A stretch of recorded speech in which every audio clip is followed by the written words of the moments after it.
Blue Cross Blue Shield Cubs postgame live. The right-handed roll. Starlin Castro thinks he got it. Deep left center. He got it. That is a 3-run bomb. 6-0. Cubs beat the Cardinals 8-5. Cubs first time scoring 8 or more runs in St. Louis on consecutive days since 1937. Oh my. Cards have dropped 5 of their last 6 ball games. Hello, welcome in to Cubs postgame live presented by Blue Cross Blue Shield along with Todd Hollandsworth. I'm David Kaplan. Cubs win 8-5. Take the series. We'll break down all the action. First, an update from the Queen City as the Cubs are trying to run down those battling buccos for Pittsburgh. Pirates and Reds, third inning. Pittsburgh up 1-0. Andrew McCutchen goes MVP mode. 3-run opposite field rocket. Pirates up 4-0. Jump ahead of the 8th. All Bucks in this one. Jung Ko-gung, bye-bye. Number 14 on the year for him. Meanwhile, Francisco Liriano punches out 10. Pirates take this game 7-3. Cubs stay 2 back. Both clubs win tonight, Howard. Yeah, well, listen, we're taking care of business. That's the main objective for our Cubbies. The Buccos, they got a pretty good ball club, but you know we're going to meet up with them next week. Here's your up-to-the-moment standings in the NL and the wild card. Cubs remain 2 games behind the Pirates for that top wild card spot. Cardinals lead over the Cubs, now down to 6.5, 4.5 over the Pirates. All right, let's check out now our Sports Authority play of the game in the Cubs-Cardinals matchup. Top of the second, it's 3-0 Cubs. 2 men on. First pitch fastball, and Starlin Castro says, bye-bye. See you later. His second home run since the All-Star break, 6-0 Cubs. Holly, do you realize Starlin Castro drove in 4 runs tonight? Yeah. He had 4 the month of August. Well, yeah, there's a lot of different ways of looking at this. Starlin came in with outstanding numbers against Michael Wacha in the ball game. It's probably why he was in the lineup, although he's been swinging the bat better, and I think that's the key. I want to give him props. He's really handled this new role on this team very, very well. Smile on the face. Listen, it's not an easy thing to do to lose your starting job, but you know what? This guy has become a difference maker for us. He's swinging the bat well again. Had the huge night tonight, and I'm proud to say it's good to see him handling this new role very, very well because he's going to be a key player down the stretch, no doubt about it. And you're exactly right. The way he has embraced whatever it is they ask him to do, take a seat, play second base, and you've seen him hit the ball since mid to late August. He's been well over 300. Well, he hasn't quit on himself either. I mean, you think back to the game in which he made 3 errors, and you know, I was asked the question today: why do we even see him still out there? But, you know, Joe he is going to find that inner player. He's going to get him back out and again, and we're starting to see it. Tonight's a great example of that. There's matchups, there's key guys that he's had success against throughout his career. He's going to get starts. Joe has not stopped trusting him. He's going to get an opportunity to play down the stretch, and he's going to play a pivotal role. There's no doubt about it. I mean, you're watching how this offense goes. Different players, different guys are stepping up every night. Tonight was Starlin's night. All right, taking a look at how the Cubs scoring got started tonight, courtesy of all-star first baseman and MVP candidate Anthony Rizzo. Top of the first, man on. 2 outs for Rizzo, 3-2 pitch from Michael Wacha. He goes with the changeup, and that ball is up and out. That is career home run number 100 for Anthony Rizzo, and the Cubs a 2-0 win. Yeah, you can't make a mistake to Anthony Rizzo right now, and that's it. And we talk about Wacha coming back, having skipped a start. Lynn yesterday came back after skipping a start. Both guys, they're a little off on their game, but it's about the mistakes that they're making. I mean, you know, I know if you're a Cardinal fan, you'd say, oh, well, our guys weren't on. I'll say, you know what, if you make a mistake to a Cubs hitter right now, you're going to pay for it, and that's what the Cubs are doing. I mean, you watch the offense, it's been fun to see, but the mistakes that are being made, they're making them pay for it, and they're making them pay for it with the long ball. Great night at the plate tonight as well for Javier Baez against the Redbirds. 2 for 4 with a run scored. He was excellent defensively.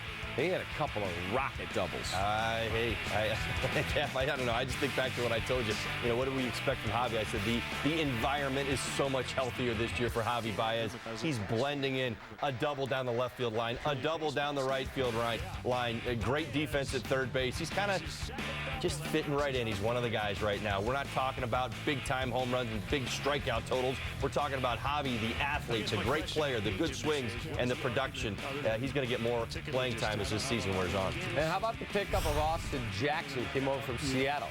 He had a pair of hits as well tonight. Seventh different guy to assume the leadoff role for the Chicago Cubs this season under manager Joe Madden. And he was very, very solid. Scored a couple runs, had a double. Good to see. He may have liked it in Seattle, but he's going to love it here. This is such a healthy environment for anybody who's coming on board. Austin Jackson, we talked about it, had been swinging the bat very, very well in the month of August as a Mariner. So you thought that was going to play itself over here. Then you jump into the middle of a lineup that is functioning as well as the Cubs is right now. It's a great place. It's a great combination. Austin Jackson's on board, and he's got an opportunity to do something great this year, and that's an opportunity he didn't have in Seattle. Cardinals finally got on the board in the 7th inning. Randall Grichuk started things off with a 2-run home run off Jason Hamill. Then Hamill walked Mark Reynolds. But here's the home run. Take a look. Yeah, center cut fastball. I mean, listen, there were some mistakes made by Jason in this ball game. To me, this was all about having a successful night, and he had that successful night. That's what we need to center on. He made some big pitches in spots, but I'll tell you what, listen, he's working into the 7th inning here. He's probably hoping and asking for a little bit more of himself. But, I mean, we were looking for a battle. If I were to tell you that he had a 5.63 ERA over his last 8 starts, that he hadn't gone past 6 innings in 9 of his last 10, here he is in the 7th inning. So, I mean, this is a victory no matter how you sum it up. Yeah, you see a very upset Justin Grimm. Does not like how his evening transpired. Wasn't roped, but he gave up a couple of hits. Balls were hit well. And all of a sudden, the Cardinals are in business. After Clayton Richard, in comes Pedro Strop.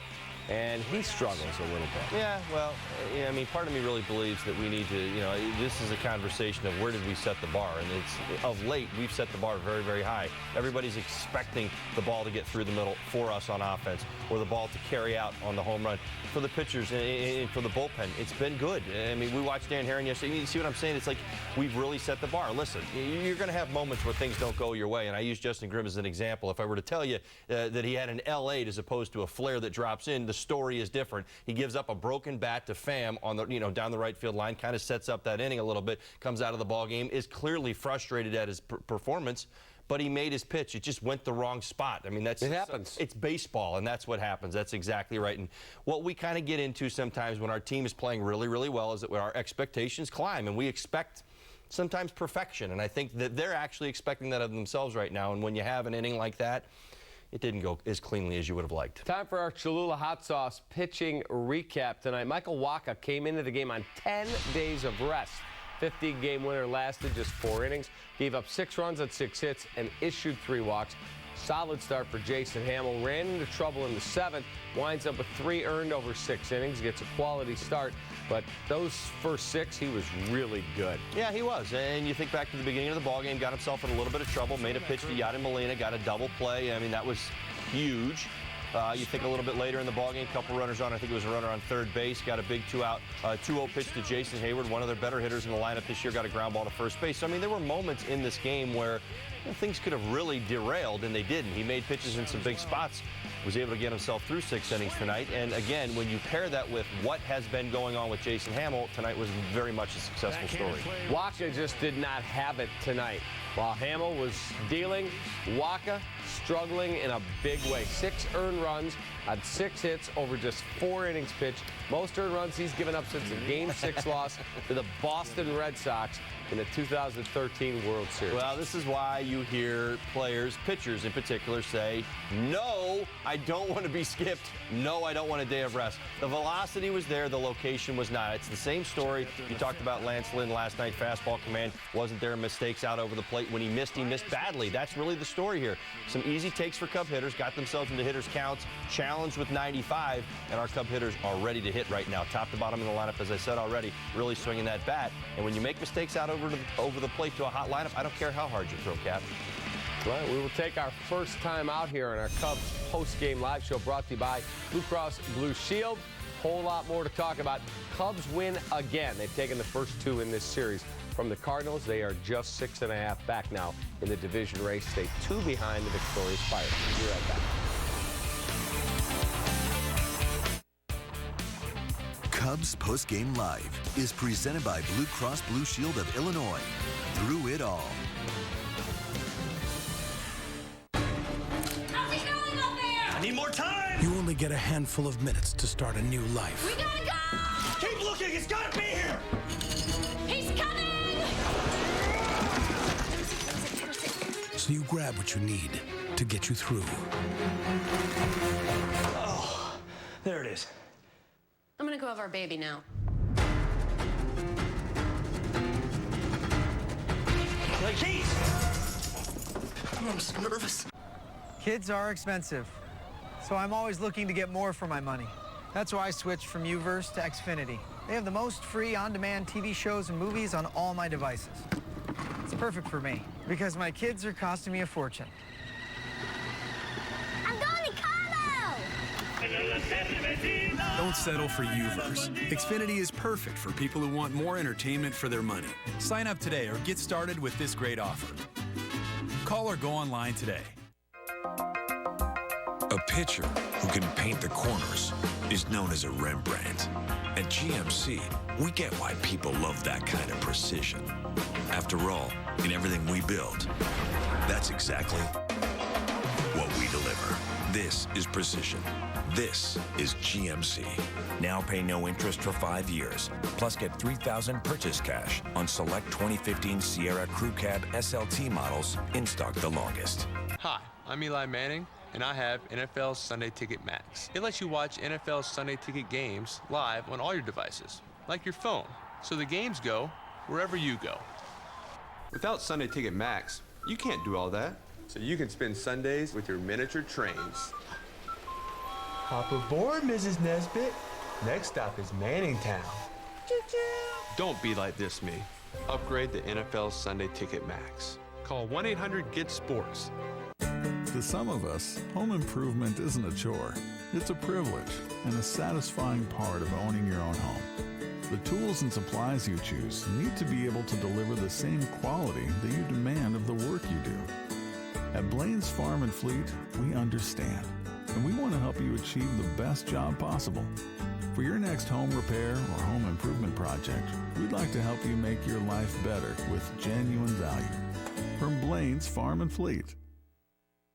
Comcast Sportsnet, your home for Chicago Cubs baseball.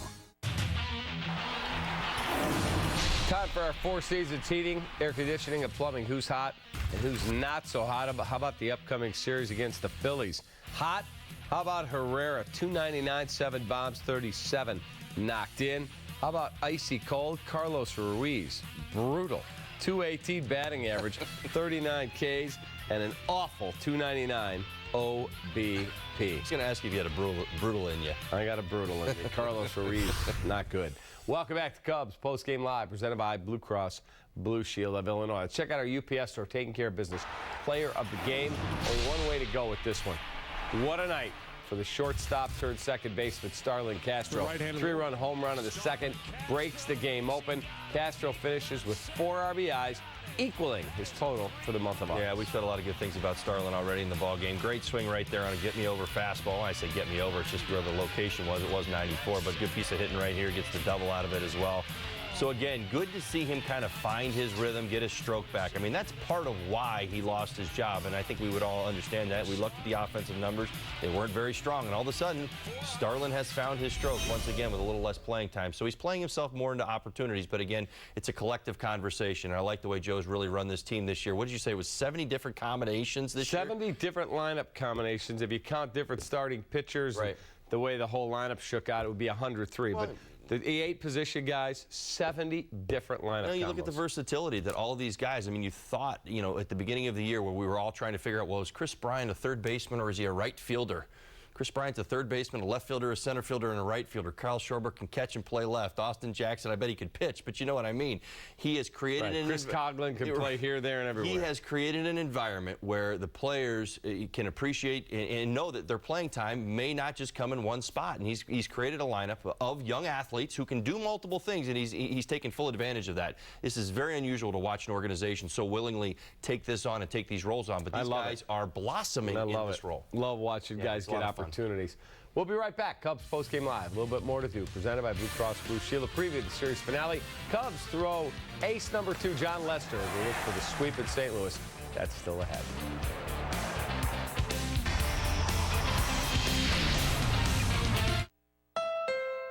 This summer, summer, we've helped a lot of people get into the Honda they'd been searching for.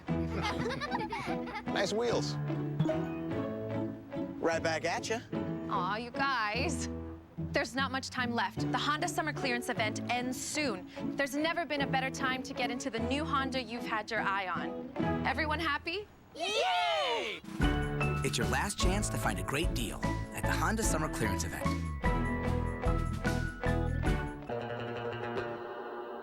There's so many details that go into building an asymmetric surfboard. Designing things for myself at first was really an exciting thing. But watching somebody else ride something I made, I mean, that's really where it's at. There are lots of ways, you know, to refresh the world, but in the end, I just want to give people something they can enjoy. Danley's is offering an incredible deal. Get $1,500 off any Danley's garage. With over 200,000 satisfied customers since 1959, Danley's is the best garage builder in Chicago for price, quality, and service. That's right, all sizes and all styles are on sale now. And with $1,500 off any Danley's garage, we are keeping money in your pocket. So call Danley's today, 773-GARAGE. In your garage and quality, depend on Danley. That's why we're #1. You dreamt of a kitchen to cook, with details in every nook. Then I showed you a crack on the wall and found you a house that was a smarter call. Let a RE/MAX agent guide you. RE/MAX, dream with your eyes open. You decided to downsize your home. Then I said the contract should include an inspection, which revealed you weren't alone. Let a RE/MAX agent guide you. RE/MAX, dream with your eyes open. As if you needed any more incentive to take a road trip this summer. Here's 0% APR for 72 months for well-qualified buyers, along with 2 world-class cars with incredible fuel efficiency. The stops will be few. The experiences will be many. Come see the Chrysler 200 and 300 before the Chrysler Labor Day sales event ends. Now get 0% financing for 72 months, plus $1,500 total bonus cash on the 2015 Chrysler 200. Welcome back to Cubs Postgame Live, presented by Blue Cross Blue Shield of Illinois. Let's take a look at the Blue Cross Blue Shield key to the Cubs' victory tonight. Here is Holly. Well, for Jason Hamill, it was all about setting the tone early in this ballgame. Now, there's a lot of different things that we can key on. I go back to a Molina ground ball double play on a 2-0 pitch when he was really starting to struggle with his command in the first inning. You can go to the second. He got a strikeout of John Jay with a runner on second base. You can go to the third. Same thing, gets a ground ball on a 2-0 pitch. The point is this. The Cubs came out and once again scored early runs against Michael Wacha. Our man Jason Hamill right there went out there and put up goose eggs. That is setting the tone. That's what you needed to have happen. We didn't score 2 in the first and give 1 back in the first. We scored 2 and we got that 0. We scored 4 more in the second.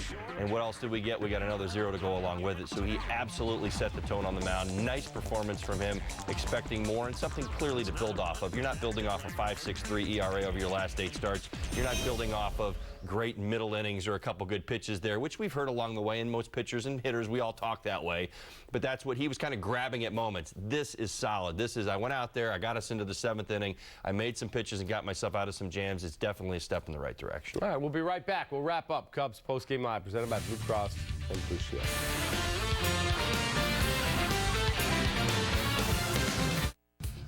Cubs baseball on Comcast Sportsnet is brought to you in part by Cholula Hot Sauce, the flavorful hot sauce with the iconic wooden cap.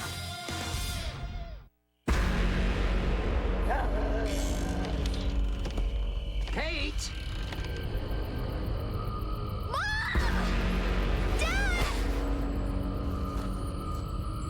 She can't go alone. Give me your hand!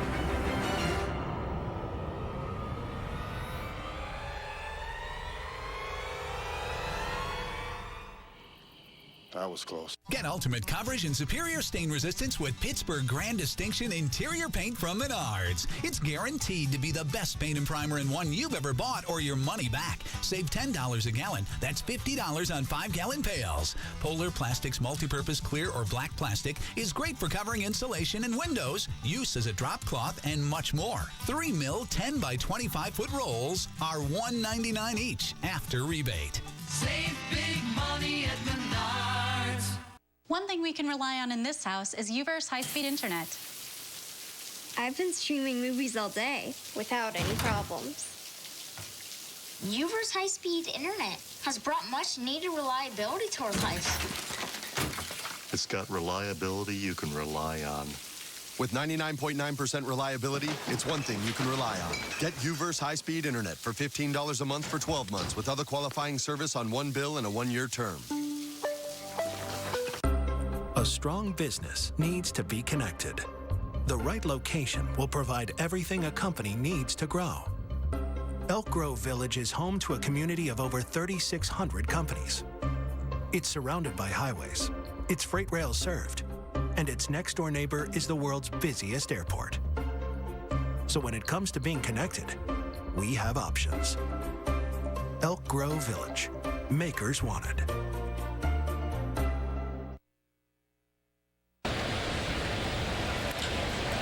Deep center field, way back. It's gone. It's 2-0 Cubs here in the first. Career home run number 100 for Anthony Rizzo. Cash for Life, a fan favorite from the Illinois Lottery, is back. Stop by your nearest Illinois Lottery retailer and play today. You can win up to $5,000 a week for the rest of your life. Cash for Life. The longer you live, the more you get. John Lester pitched 5 innings the last time out with the Cubs up by 12 runs. Lester gave up 2 runs on 5 hits, walking 2, striking out 3. Should be nice and fresh after getting the early hook with the big lead on Friday. Yeah, I look for him to be working down in the zone and just kind of pick up where everybody else has left off, meaning attacking that strike zone. That's what you want to see from John Lester. Don't make trouble for himself. You think back to his last start, he had a little issue with the strike zone and command. I guess that was more or less what I'm talking about there, and that's the trouble he made for himself. Wasn't hit particularly hard. He's throwing his pitches all very, very well. It's all going to be about fastball command, opening up his secondary pitches. And if he comes out and attacks this Cardinals lineup, I think we'll be just fine. All right. That's going to put a ribbon on this edition of the postgame show. Cubs win. They are 6.5 games now behind the St. Louis Cardinals. We'll be back for Cubs pregame live tomorrow for the series finale at noon. And then we'll be back after the ballgame with the postgame show. We hand it off now to the great team at Loyal. Mark Shanowski.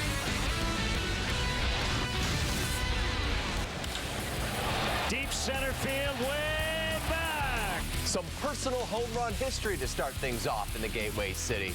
What's up? Mike Stein with Mark Shanowski. I am Pat Boyle, and this is Sportsnet Central presented by GMC. While the Cubs' march to the postseason rolls on, the White Sox are focusing on their future and their manager. Nobody cares more about how it's going here than I do. Alshon Jeffrey might not play this Sunday, but there might be more bothering him than just a strained calf. Sportsnet Central. All right, stop. Hamel time.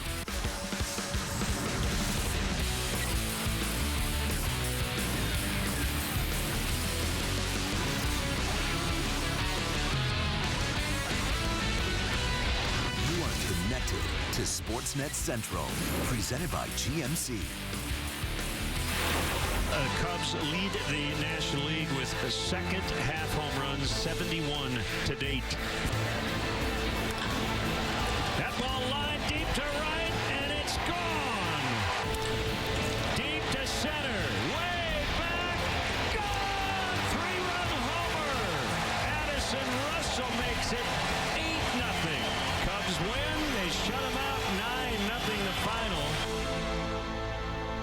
And Lancaster, they would keep it going tonight. Cubs began the night 7.5 back of St. Louis. Michael Wacha pitching on 10 days rest for the Cardinals. First inning, 2 outs. Anthony Rizzo digs in. Arrivederci. Deep Prego. Deep to center. 2-run shot is 29. 100th of Rizzo's career. It's 2-0 Cubs. Next inning, pitcher Jason Hamill at the dish. He goes up the gut here. Javier Baez would score. Hamill's 4th RBI this season gives the Cubs a 3-0 lead. Later in the inning, 2 on for Starlin Castro. The right-handed Wolf.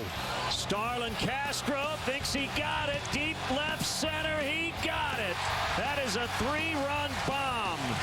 Castro got it for the 7th time of the season. A towering shot. Just the 3rd time a Cardinal starter has given up 6 runs or more this season. 3 of those starts have come against the Cubs. Hamill struggling in the second half of the season. Entering tonight with a 5.19 post-All-Star break ERA. Better tonight, though. He allows 3 runs in 6 innings while striking out 6. Cubs defense was a big help for the right-hander in the 5th inning. Baez getting the start at third. Javi with a great barehanded play to get Greg Garcia the bunt attempt. Just Baez's 3rd time playing the hot corner in the majors, 70th different defensive lineup for Madden's crew this year. Bottom of the 6th, Baez makes the diving play and then throws out Jason Hayward to end the frame. Baez also had a pair of doubles in this one. Cubs had an 8-run lead in this one, but in the 7th, it's 8-2. Justin Grimm on in relief. He hit a batter, allowed a single. In the dugout afterwards, he did retire the bucket of bubblegum on 1 pitch. Later in the inning, Pedro Strop with the bases loaded, 2 outs. Steven Piscotty goes into center. That plates 2 more, so the Cardinals within 4. After a walk, bases loaded again. Pitch hitter Tony Cruz sends one into left. Cardinals score their 5th of the inning. Bases still juice. Strop finally gets the 3rd out, striking Randall Grichuk to end it. Some good news in the 8th. Kyle Schwarber pinch hitting. Rookie making his first appearance in a week after injuring that oblique. Grounds out to the pitcher in his lone at bat. 9th inning. Hector Rondon time, in for the save. Facing Hayward. And he gets him to ground out to first to end this one. Cubs win their 5th straight. 8-5 was the final. Now 6.5 games back of division-leading St. Louis. Time now for tonight's Country Financial top performers, a trio of Northsiders. Since August 23rd, Starlin Castro batting over 400, a couple of homers and 5 multi-hit games, 4 RBIs. In this one tonight, he only had 4 RBIs the total month of August. Rizzo, not only his 100th career homer, extends his career high in RBIs with number 85 and 86, and Baez continues to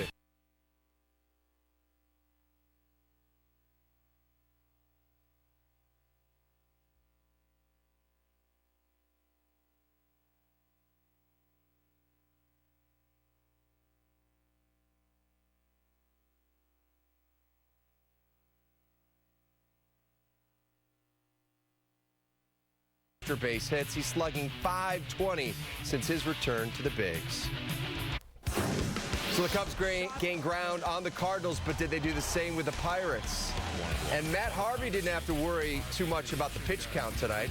He wasn't in the game long enough to tax that arm. We'll have a wild game between the Mets and Nationals later in Sportsnet Central. The Bears enjoying their scheduled day off, back to work at Hallis Hall tomorrow. You know, they began training camp back in July with question marks on both sides of the ball. And after an entire preseason schedule, many of those questions still remain. Injuries have had a big impact, especially at the wide receiver position. So the Bears really aren't sure how much progress they've made heading into Sunday's opener against Green Bay. Kip Lewis reports on a Bears squad that is definitely still a work in progress. The 2015 version of the Bears will resemble very little of what took the field just 1 year ago. A new coaching staff and front office headline the changes, along with a virtual roster overhaul. And unfortunately, there is no more time to get acclimated with the opening kickoff Sunday against the Green Bay Packers. To me, that game's weighted, a lot more than other games. I mean, as somebody who is, now like a homeowner in Chicago and a Chicagoan, we got to beat the Packers. That's part of the deal. You play for the Bears, you got to go after the Packers. Aaron Rodgers is one of the best quarterbacks in the league. He has such a quick release. He's a smart guy. I mean, one of the best players, so it's tough for sure. Just how big that challenge actually is will be revealed Sunday. The right side of the offensive line is in flux. The initial depth chart still has Kyle Long listed at right guard, while Charles Leno's starting at right tackle. But it's widely believed it will be Long at tackle come Sunday. Regardless, the O-line has a job to do. It's all about giving our playmakers some time to make plays, and that's just what it is. I mean, there's no more pressure. There's no more added pressure. That's just what it is. We can't succeed if we don't, fulfill our job up front. Speaking of fulfilling jobs, former first-round pick Shea McClellan will start at inside linebacker and call plays in the huddle. It's his third position in 4 seasons in Chicago, which means being completely comfortable is still a work in progress. I'm feeling better, and you know, it's a process, and you know, you just got to keep building, and you know, I feel a lot better than I did in the spring and throughout preseason, and you know, just got to keep working and getting better as a team and as a unit. And if you need something else to be concerned about, how about the health of the wide receivers? We know Kevin White is sidelined for an extended period of time, but the other top 3 wideouts all ended the exhibition season injured. It's been almost a month since Alshon Jeffrey practiced as he deals with a nagging calf injury. Marquise Wilson has a hamstring, while Eddie Royal is recovering from a hip injury. The status of each player will be revealed Wednesday when the first injury report is released. Following the Bears, Kip Lewis, Comcast Sportsnet. All right, Kip, the Bears did release their depth chart for Week 1. This is what the first-team offense could look like in Sunday's opener. Kyle Long playing right guard alongside Charles Leno Jr. Alshon Jeffrey, Eddie Royal penciled in to start at wide receiver despite their preseason injuries. We'll learn more about their status when the Bears return to practice tomorrow. And if they decide to open with 3 wide receivers, Marquise Wilson would replace the other tight end, Zach Miller. Speaking of Jeffrey, a report today on Bleacher Report suggests that his slow return from a calf injury might be motivated by contract issues. Earlier tonight, we asked Bears beat reporter Mark Potash if he was buying into the idea that Jeffrey didn't want to hurt his leverage by playing at less than 100% health. Normally, I would kind of doubt that, but at this point, the way they've kind of run things so far, I'm up for anything, and I think anything is on the table. When Kevin White was out, the Bears made it clear that Kevin White really, they emphasized how Kevin White really wanted to get out there and really wanted to play and all that. They've never said anything close to that about Alshon Jeffrey. They've never said anything about Alshon Jeffrey. He's been day-to-day for more than 3 weeks. That's suspicious to me. So I will believe just about anything with regard to his injury and whether he'll be back or not.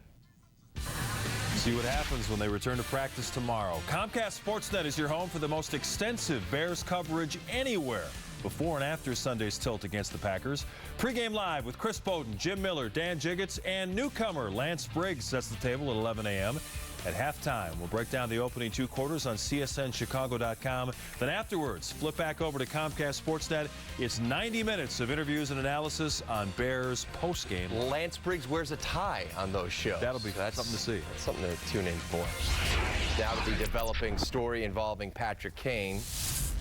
Buffalo News reports that the grand jury investigation into rape allegations made against Kane were abruptly postponed today. According to the paper, the delay appears to involve the possibility of ongoing settlement talks between attorneys for Kane and the alleged victim. However, the NBC affiliate in Buffalo is reporting that there have been no settlement talks between either side. Meanwhile, Kane's agent, Pat Brisson, spoke to Sportsnet Canada regarding the allegations made against his star client. Patrick's always been honest with me, and I do believe what he tells me at the same time, and I believe he's innocent in this whole thing, but we got to follow the law, we got to follow what's going on, and the hardest part is to see people jumping at the conclusions that he's done this, he's done that. It's been, what, a month now, 5 weeks, and I just can't wait for him to get back on track with his life. It's back to baseball after a quick timeout. The Cubs tried to take the heart out of the division-leading Cardinals with some early offense. But as you saw, they had to hang on for the win. A delayed start at U.S. Cellular Field definitely didn't bother Carlos Rodon. The White Sox looking to even their series against the Tribe. And it's a battle of sisters on one of the biggest stages in all of tennis. Venus and Serena Williams go at it perhaps for the final time in the U.S. Open quarters.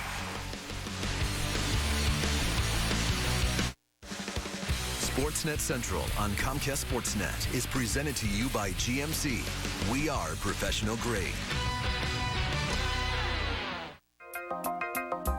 A pitcher who can paint the corners is known as a Rembrandt. At GMC, we get why people love that kind of precision. After all, in everything we build, that's exactly what we deliver. This is precision. This is GMC.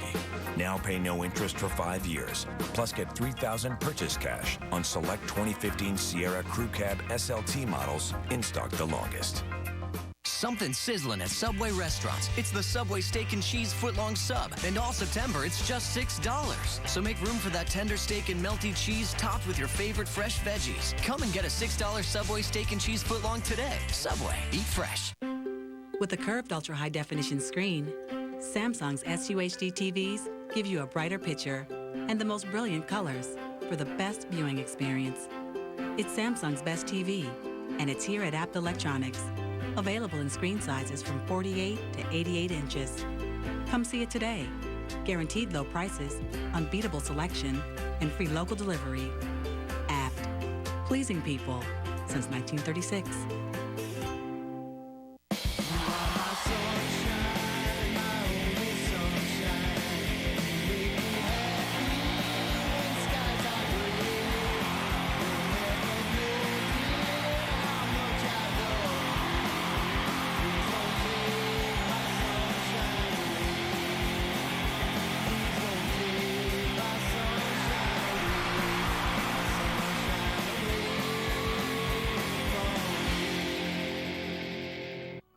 Beat the rush for winter tires to get big savings at Discount Tire. Buy now and get a $50 Visa prepaid card on any set of winter tires purchased with your Discount Tire credit card. Thank you, Discount Tire. When you're tired, a great tasting 5-Hour Energy is just the thing. But what if you're tired and thirsty? Water. Precisely. Delicious and refreshing.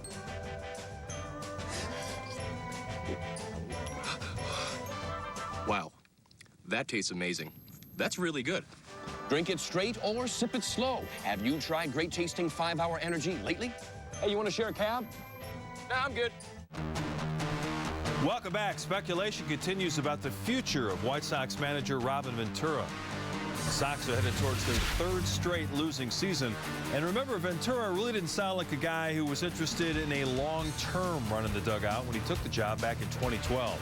But Robin didn't hesitate when asked earlier today if he wanted to manage the White Sox next season. Absolutely, absolutely. I mean, people think that I don't care. That's an unfair assessment. I mean, nobody cares more about how it's going here than I do. Time now for a score alert from U.S. Cellular Field. Indians and White Sox getting started about an hour late because of the fear of an approaching storm, which never really arrived. Late start didn't bother Sox rookie Carlos Rodon. He was very sharp in 7 innings of work. The 22-year-old lefty had 8 strikeouts, only allowed 5 hits. So it looked like this would be an easy win for the Sox. Rodon getting some support from an unlikely source. That's journeyman catcher Rob Brantley, who was part of the minor league call-ups the Sox had recently. 3-run homer off Carlos Carrasco. In the 3rd inning, Jose Abreu joins in on the fun. He drives one deep to left. That's his 26th home run of the season. White Sox trying to close it out right now. They're leading Cleveland 7-4, 1 out in the top of the 9th inning.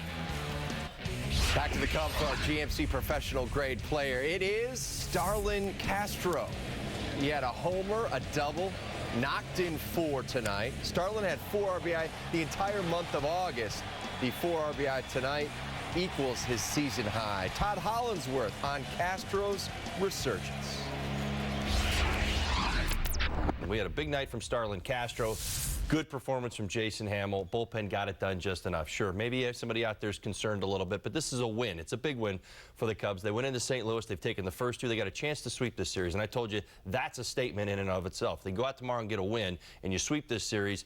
You keep talking about, chasing down those Cardinals, because that's what really has to happen. But the statement has been made. They came out and swung the bats very, very well at the beginning of the ball game. Hamill settled in, got him through 6 innings, and yeah, we had a little bit of a bump in the road, but a win is a win. And the Cubs go for that sweep tomorrow. They could move to 5.5 games back at the Cardinals. We have it for you right here on CSN. Cap and Holly set the table at noon. So spend part of your lunch hour watching John Lester and the Northsiders take on their hated rival. It is the #1 topic on sports radio in New York. Should Mets starting pitcher Matt Harvey be held to a strict innings limit coming off Tommy John surgery to protect his future? That's what Harvey and his agent Scott Boras believe. Or does the Mets' bid to win a division title mean Harvey should just take his regular turns in the rotation and not worry about the possibility of re-injury? Harvey was on the mound tonight. Mets taking on the Washington Nationals. We jump into the 6th inning. Harvey had loaded the bases, and then Michael Taylor comes through with a base hit. Watch what happens here. It's going to go over the glove of Yoenis Cespedes all the way to the wall. That will unload the bases. Taylor can fly. He comes all the way around on the 3-base error. Harvey gives up 7 runs in just over 5 innings. He's scheduled to make one more start and then sit out until the playoffs begin. But in the 7th, the Nationals pitching unravels. They used 3 relievers in the inning, gave up 3 hits and 6 walks. Former closer Drew Storen comes in, and then he just makes things worse. He's going to give up a big 3-run double to Cespedes, followed by 3 straight walks. Mets come back and tie it at 7. Top of the 8th inning, this is Kirk Neuenhuis batting just 192, and he comes through off Jonathan Papelbon deep to right center and out. That would turn out to be the game winner, the first one allowed by Papelbon since Chipper Jones got to him in 2012. The Mets come all the way back, and they beat the Nationals 8-7. That could be a crippling blow to Washington trying to win the National League East. Oh, it's huge. I mean, it was awesome. So much fun to watch, and obviously I was frustrated with my performance, but overall we won the game, and that's huge. Obviously coming here, getting down like that, and pulling off the win. It shows a lot for this team, and we're excited moving forward, and we know we have a very important game tomorrow as well, but overall we're excited. What about when you're going to pitch again? How much talk about what's going through your mind with that? Yeah, I'm ready whenever they decide. I think I have a couple mechanical things to work on, but whenever they decide to throw me back out there, I'm going to be ready, and I'm definitely excited for it. The National League Pirates began the night 2-up on the Cubs in Cincy. 3rd inning, Pittsburgh up 1-0. Andrew McCutchen deep into the night. A 3-run blast puts the Pirates up 4-zip. Jump ahead to the 8th. All Bucks in this one. Jungkook Gung, Buba, his 14th. Working a new camera there for the Nationals, or actually for the Pirates. Francisco Liriano strikes out 10. Pirates take this one 7-3 over Cincinnati. Take a look at the Central and Wild Card standings. Cubs, as we told you, 6.5 back of St. Louis. Remain 2 games back of the Pirates in the Wild Card, and they've got that comfy 9.5 game cushion over the Giants and the Nationals in the Wild Card. There are sibling rivalries, and then there's the rivalry between Serena and Venus. With all due respect to your relationship with your ultra-competitive little brother or sister, when the Williams sisters meet, there's a little more than bragging rights at the next cookout at stake. Tonight, Serena looked to move closer to the first calendar Grand Slam in 27 years. Standing in her way, big sis Venus, who at 35 realizes this might be her last deep run in a Grand Slam event. And it was the 27th career meeting between the Williams sisters. Serena's won 15 of them, and she came out and took the first set 6-2, but it was Venus who comes right back and takes the second set in convincing fashion, 6-1. 11th time they've gone to a decisive third. Serena with a 5-3 advantage. It's 30-15. She falls down on the backhand try, but Venus hits it long. Serena fired up for match point, and she delivers the ace.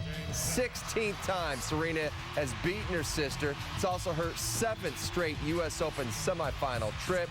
2 wins from the calendar slam. Urban Meyer has built quite a program at Ohio State, showing off the Buckeyes' depth last night against Virginia Tech. Braxton Miller reminding everyone why he was the 2-time Conference Player of the Year. And with Terrion Folston done for the season, Brian Kelly is turning to a former defensive player to try to fill the void at running back. We're talking college football next.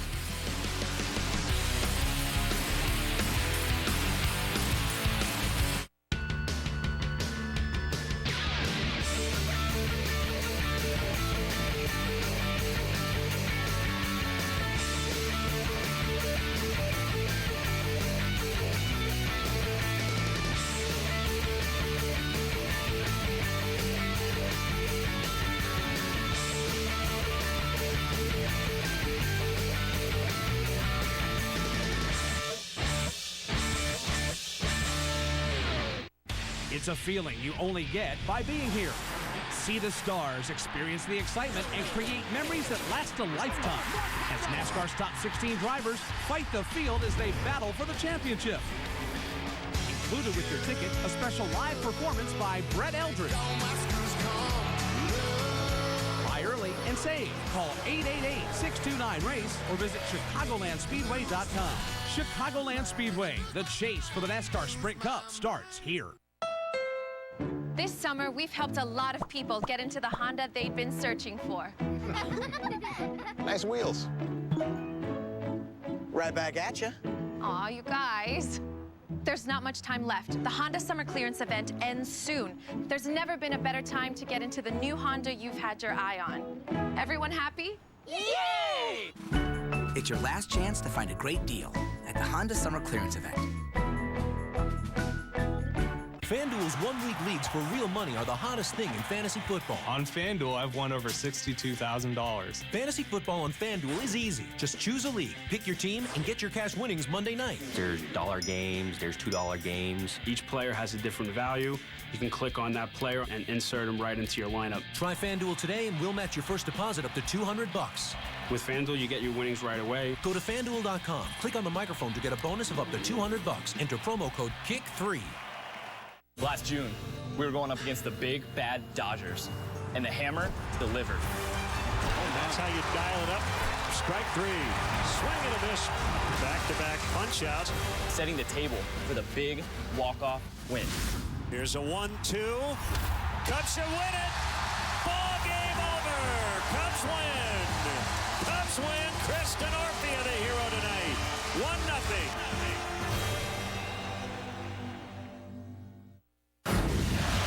Miller in the shotgun. Gets free on the edge. Braxton Miller's loose spin move. Miller headed for the end zone. Watch his spin move. I think in the Madden, that might be the B button. That's a nice spin move there. Nobody put a finger on him with that spin move. You think he's made an impact in his first game at H-back? Wow. Yes, we were all stunned watching those moves last night. In case you forgot, Braxton Miller won back-to-back Big Ten Player of the Year awards playing quarterback at Ohio State. He was considered a Heisman Trophy frontrunner before hurting his shoulder during training camp last summer.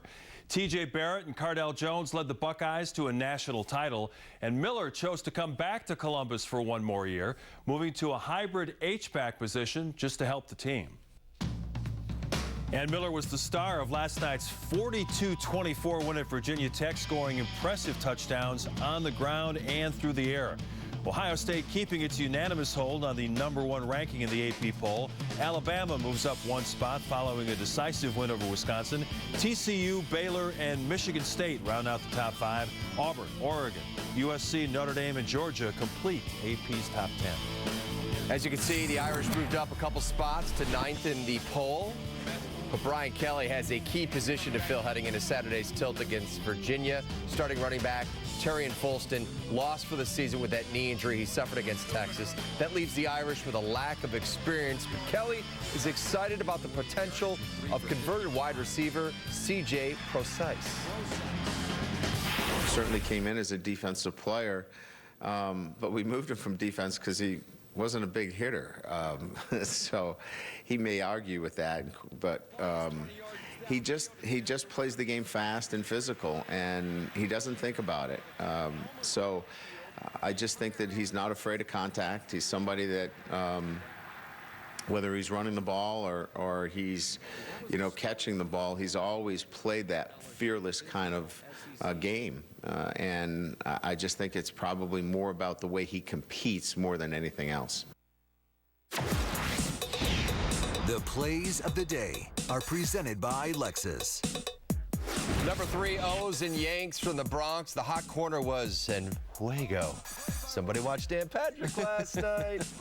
Brendan Ryan with the diving stop there kicks off a slick double play. Birds take the game, though, 2-1 the final. Number 2 takes us to Cincinnati. Reds outfielder Chris Negron will lay out to steal a hit from Starling Marte. Great effort there. But the Buccos were too much of this game. They beat the Reds 7-3, keeping their 2-game lead on the Cubs. Number 1, we go back to Bush, Javi Baez. How about the barehanded grab? We call it a flesh gem. Gets Greg Garcia. Looks like Brooks Robinson there. There he is. For those of you who don't know who Brooks Robinson is, give Hawk or give Mark a call. It's a reference lost on younger viewers. 312-222-6000. Northsiders win their fifth in a row. Javi Baez was impressive all the way around. He had a couple of doubles at the plate. And how about Starlin Castro? He got the start at second base, adds a homer and 4 RBIs. All in all, Joe Madden very happy with another productive win for his Cubs. Tonight, they showed you why you never give up, never let up. They're good. They're good. They don't quit. That's why they're champions. And of course, they were able. I mean, I thought the 8th inning by Fernando really settled the thing back down for us. That was absolutely necessary. Is that the Fernando that you're used to? The strike throwing, the great changeup. He was very calm about the whole thing. He did a wonderful job for us. We kind of caught him out of context. That was Fernando Rodney with the arrow. He pitched the 8th inning. No empty bottle of wine behind. He's saving that for tomorrow after they sweep. It's Busch Stadium. It may not be allowed. That's right. That's going to do it for us. Thanks for watching Sports. That's it. It's time for a cocktail for us. Kelly Kroll is back at midnight with a final word in Chicago sports. Day night baseball doubleheader. Cubs and Cards at noon. White Sox Indians at 7. So long, everybody. A pitcher who can paint the corners is known as a Rembrandt. At GMC, we get why people love that kind of precision. After all, in everything we build, that's exactly what we deliver. This is precision. This is GMC. Now pay no interest for 5 years. Plus get $3,000 purchase cash on select 2015 Sierra Crew Cab SLT models in stock the longest. The average wait time at Jimmy John's is 2 minutes, 8 seconds. Freaky fast. Among Jimmy John's key competitors, it's 5 minutes, 33 seconds. Every time we serve a customer in-store, we save America 3 minutes, 25 seconds. Multiplied by our average of 180 in-store customers a day, times 2,300 stores and counting, times 365 days, that's a heck of a lot of time saved each year for America. We know you'll use it well. Steel, a brand built on power. And the Americans who use it, build it, and sell it. This season, work like a boss with a powerful new Steel chainsaw, like the Steel Wood Boss and Farm Boss. Take control of your cutting jobs with a combination of real performance and real fuel efficiency. Real people, Steel people. Join us. Visit SteelDealers.com. This flu season, remember this. Your immune system doesn't work the way it did when Rock was young. So we made FluZone high-dose vaccine for people 65 plus. With a higher dose of antigen, it's significantly more effective than FluZone vaccine in preventing flu. FluZone high-dose vaccine is approved for people 65 and older.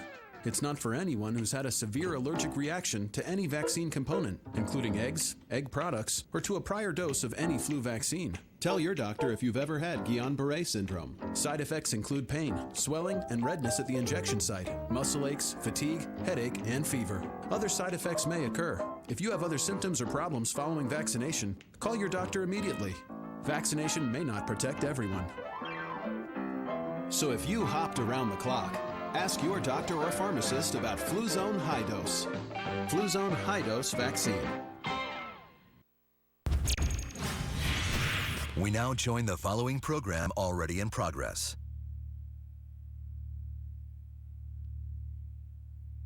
We may disagree on this issue, but Robert and I continue to have a very strong relationship. We continue to work on league matters that are important to us. I'm not aware of any connection between the Spygate procedures and the procedures we went through here. That's Roger Goodell on Mike and Mike on ESPN this morning as this story is reverberating around the NFL. Amazing stuff written by Seth Wickersham. And I think he had a co-author on this. Did he not? I believe Don so. Van Natta Jr. and they're Seth both, Wickersham. They're both very talented writers and reporters. It will appear in ESPN the Magazine's September 28 Transactions issue.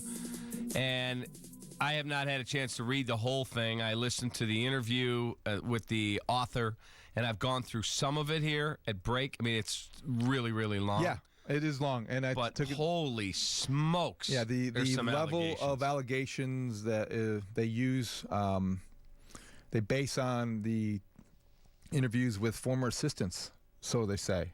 Former assistants, people who would be in a position to know the inner workings. And this is all, I don't say all of it because, again, I scanned it real quickly before the show. A lot of this, Cap, the basis is pre-Spygate, pre-2007. The practices that led to the investigation that resulted in the penalty for what's commonly referred to as Spygate. They taped signals. They stole signals by taping them, which Bill Belichick explains like, well, he's in front of 80,000 people. What do you expect us to do?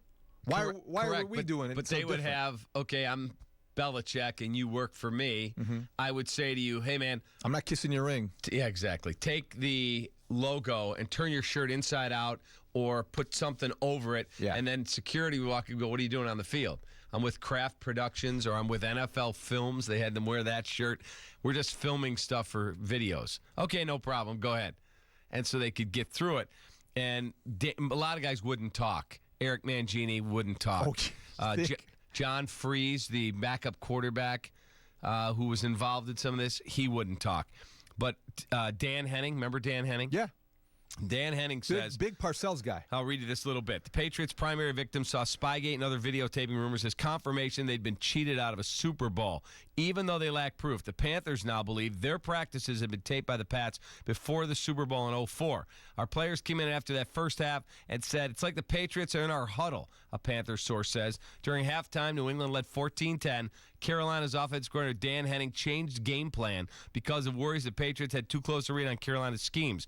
And in the second half, the Panthers moved the ball at will before losing 32-29 on a last-second field goal. Do I have any tape to prove they cheated? No, but I'm convinced they did it, said the source. You know whose perspective on that I would love? And, boy, if we could just I wonder how we could get him to ask a question of him. John Fox. Yeah. He was head coach in that game. He would never comment. Never. No shot. Never. But, you know, Cap, I mean, not to bring this full circle back and look at it always through the Bears prism, but, okay, reading that, understanding that, the Panthers, it sounds like the tone is they feel like maybe they got a Super Bowl robbed away from them. Does it shock you that the head coach of a team that feels like they were robbed of a Super Bowl victory because of all this spying and subterfuge and everything like that is paranoid? That's John Fox. No wonder he's afraid. He was scarred by Belichick in his first Super Bowl. Correct. And I remember being at that game. I think I was in Houston. That was the Houston Super Bowl. And the Patriots did control things pretty handily in the first half, and then the Panthers made it interesting. I did not know they changed their game plan. And they came close. In the article, they say that the Patriots, when teams would go out to warm up, they would send like a ball boy or somebody that looked inconspicuous into the other team's locker room to steal a play sheet of the first 20 scripted plays. Yeah, I read that. And it became so widespread that they were doing this that they would put fake play sheets in there just to mess with the Patriots. Wait a minute. What do you mean they're running? They're supposed to pass there. I would like to know the degree to which this happens on a regular basis. And the question you always ask yourself is that if anyone who's been around Bill Belichick and watched him and listened to him, whatever, watched his teams, why do you need this? You don't need to break the rules to be brilliant. Now, let me ask you a question. I really don't believe that. I think he's a brilliant coach without this. You're the head coach of... let me pick a team here. You're the head coach of the Knicks. Okay? Talking basketball now. Basketball. Okay. You're the Knicks head coach. I'm the head coach of the Oklahoma City Thunder were meeting in the finals. Mm-hmm. And I leave my practice plan with all our play calls and how we're going to defend you. I throw it in the garbage. Mm-hmm. I just drop it in there like an idiot. I don't shred it. I don't keep it with me. We're done with that one. Okay, throw it in the garbage. Mm-hmm. You come into practice at the arena. You go over to throw your gum away, and you go, whoa, what is that? Mm-hmm. There's my practice plan. Would you take it out? I'd feel like I was being set up, so I wouldn't take it. I might look at it. I wouldn't share it. I wouldn't change anything. I'd feel like I was being set up. I mean, I think if you work in the industry where paranoia reigns, I'd be so paranoid that I would think there's no way I'm going to get anything useful out of that because somebody wants me to get something useful out of that, so they're setting me up. So no chance. No chance. And I think that that's the first reaction. The second reaction would be like, okay, I'm not going to get away with it. And you know what? I don't need to because my team's good enough to be here. We're going to do what got us here, and we're going to do it the right way. We're going to win. Okay. We're going to beat you regardless of your silly setup conspiracy you're trying to get me to fall for this thing. Okay. See, I'd be like, you and I are coaching against each other in the Super Bowl.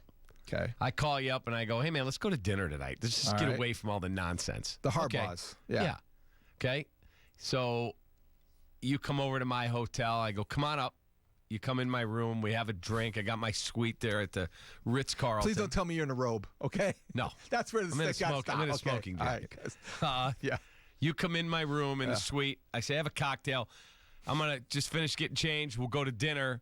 While I'm in the bathroom, you see, sitting open, I forgot, it's my playbook with my play sheet. Do you walk over with your iPhone and go, no, take a little picture? No. If you're friends enough to where you are meeting for dinner under those circumstances in that big of a week with the stakes that high, no, you don't. Because you definitely, number one, that's very difficult to pull off. I would, because you've got it's cost benefit. You know, what if you're doing that and your friend walks through the door and you look like the biggest fool and you just destroyed a friendship over what? The chance that you might get one small advantage over a tiny little thing on your iPhone. No way. Would you? No. Oh, yeah, not. right. No shot. You'd be like, yeah, I'm doing great. Wife's fine.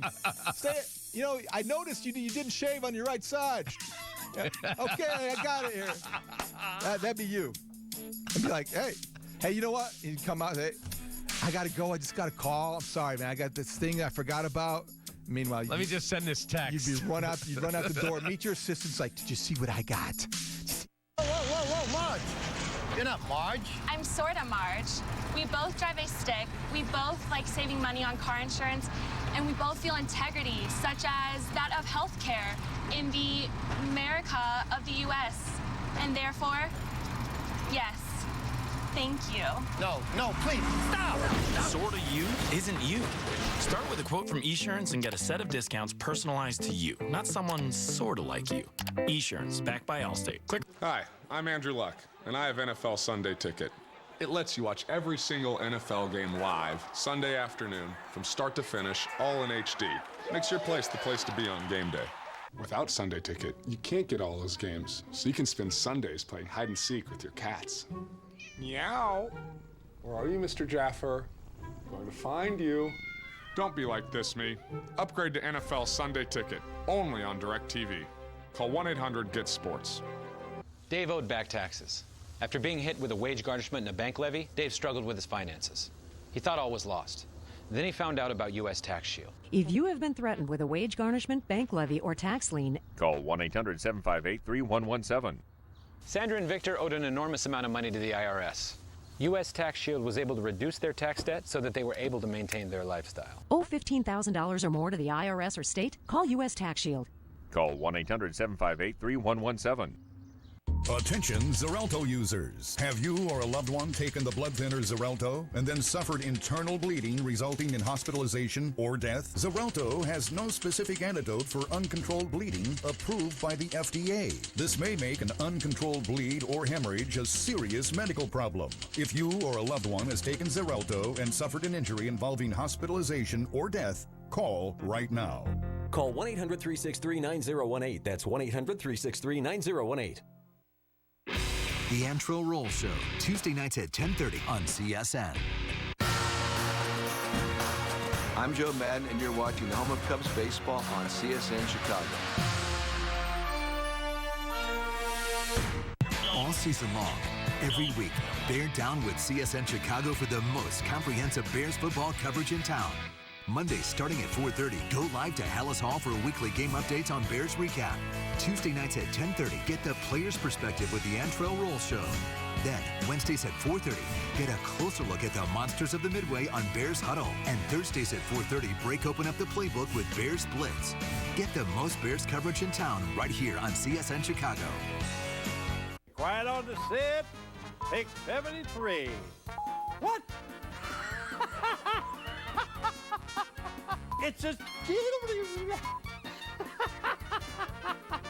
saving big is no laughing matter at the Bob Roman Auto Group. Over 7,000 new and used cars online at bobrorman.com. There's only one Bob Roman. You can't put two in one. At Intel, they make technology that lets a device be a laptop and a tablet. So you can put two in one. No, you can't. Can. Can't. Can. Upgrade to a 2-in-1 with Intel. For the biggest news on your favorite teams, visit csnchicago.com. Orson takes a knee. That's going to be the final play of the game. Pat Fitzgerald and David Shaw exchange handshakes at midfield. The Northwestern Wildcats have upset the 21st ranked Stanford Cardinal here on opening day in Evanston. Final score 16-6.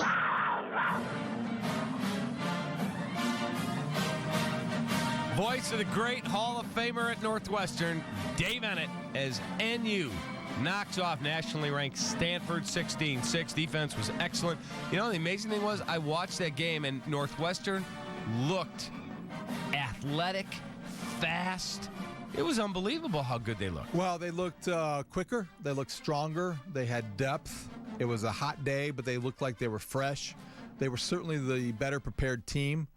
You know, Stanford's no slouch. And preseason polls, I think, you have to remember in college football, the first week kind of tells you how much preseason polls are predicated on last season.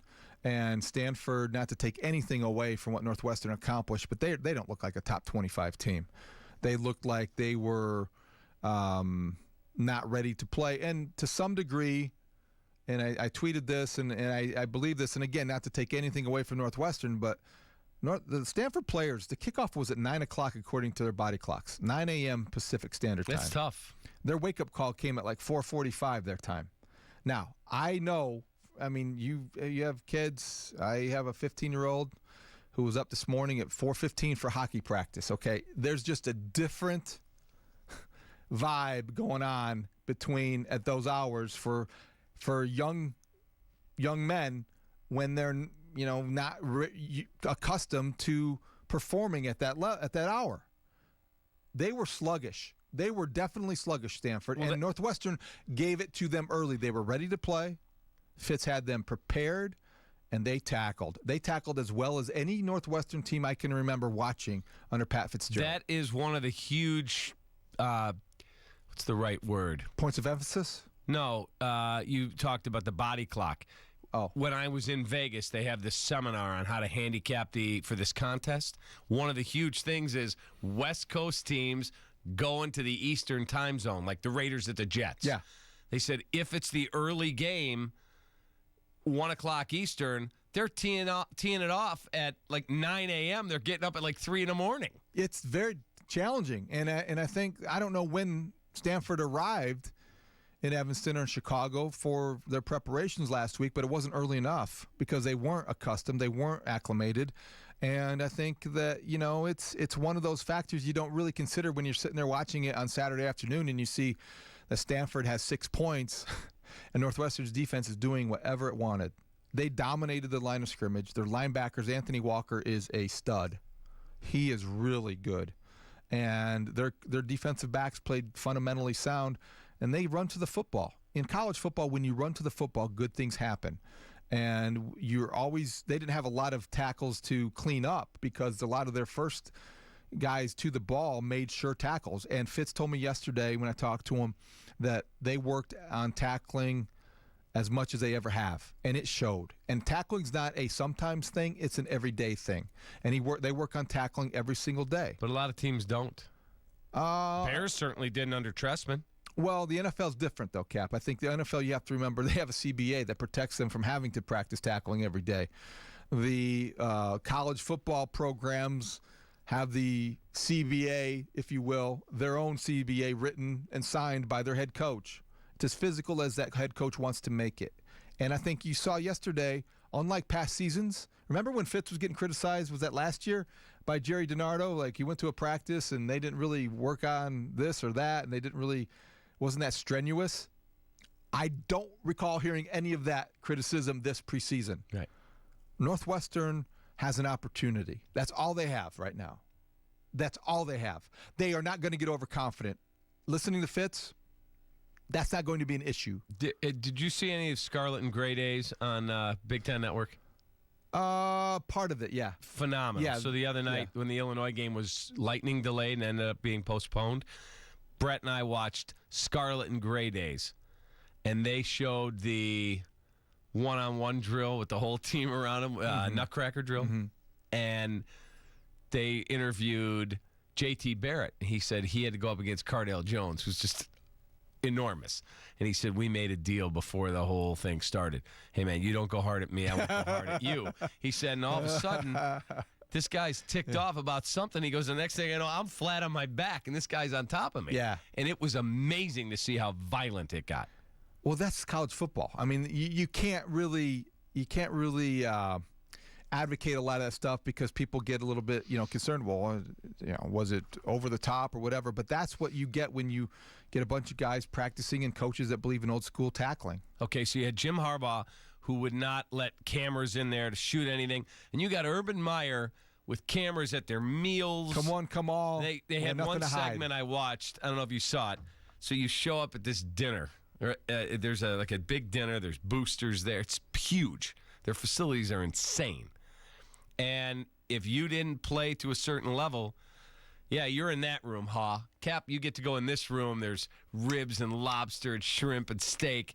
And Haw's eating burgers and hot dogs over there in another room away from the action going, you got to be kidding me. And it makes you want to play better to get accountability. To the other room. You have to graduate to a point where you get to enjoy. Yeah, it's a payoff. Everything is incentive based.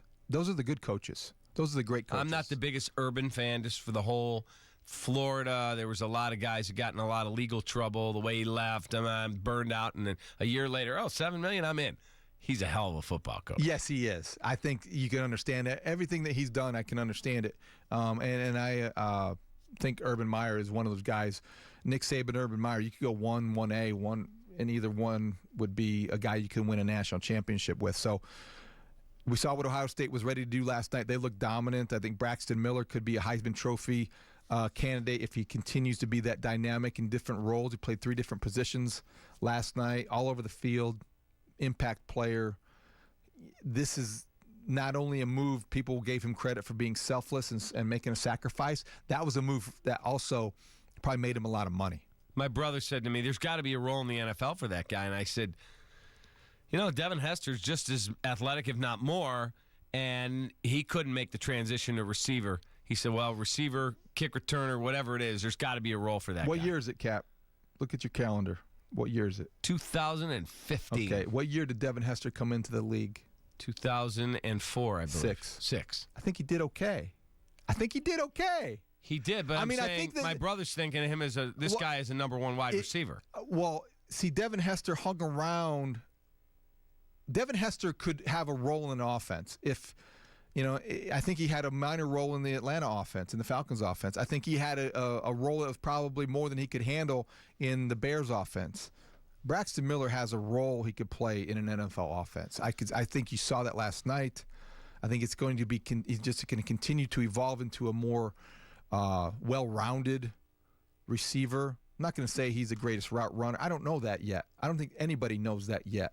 But when you see what he's capable of doing in the open field, you find a spot to exploit that spin move yesterday. Those was talents. Insane. Absolutely. So they look good. Got to get to Notre Dame. Notre Dame, they welcomed Texas. Or did Texas welcome Notre Dame? I mean, there's a lot of burnt orange in the stadium. But there was a ton at Wrigley. Saturday, Holly and I are at Wrigley, or Friday. We were there Friday and Saturday. Yeah, because then they took the horses and they went to South Bend. Correct. On the toll road. I passed a lot of those horses. Absolutely. Yeah. Like the Amish were moving. Exactly. There was so much burnt orange at Wrigley. It was unbelievable. It bothered Brian Kelly. He was in a good mood, but it bothered him afterward. He admitted, and I think probably 10% of the stadium, which is still, you're talking about maybe 10,000. Maybe 10 to 15% of the stadium was burnt orange. Notre Dame played like a team that the way they should have played, returning as many starters as they have on defense, and with an offensive line that is coached by Harry Hiestand and looking outstanding, and they have a lot of playmakers. And Malik Zaire was tremendous. And was he good? He's very good. He's very dynamic. And I still believe that he's, got to do it again. And then he's got to do it some more. And then he's got to protect the football. Texas didn't look ready for the Friday night lights, let alone the Saturday night lights. They're not ready for that stage. That's not Charlie Strong's best team that he's going to have there. They're on the way up, he says, allegedly. They didn't look like a team going anywhere.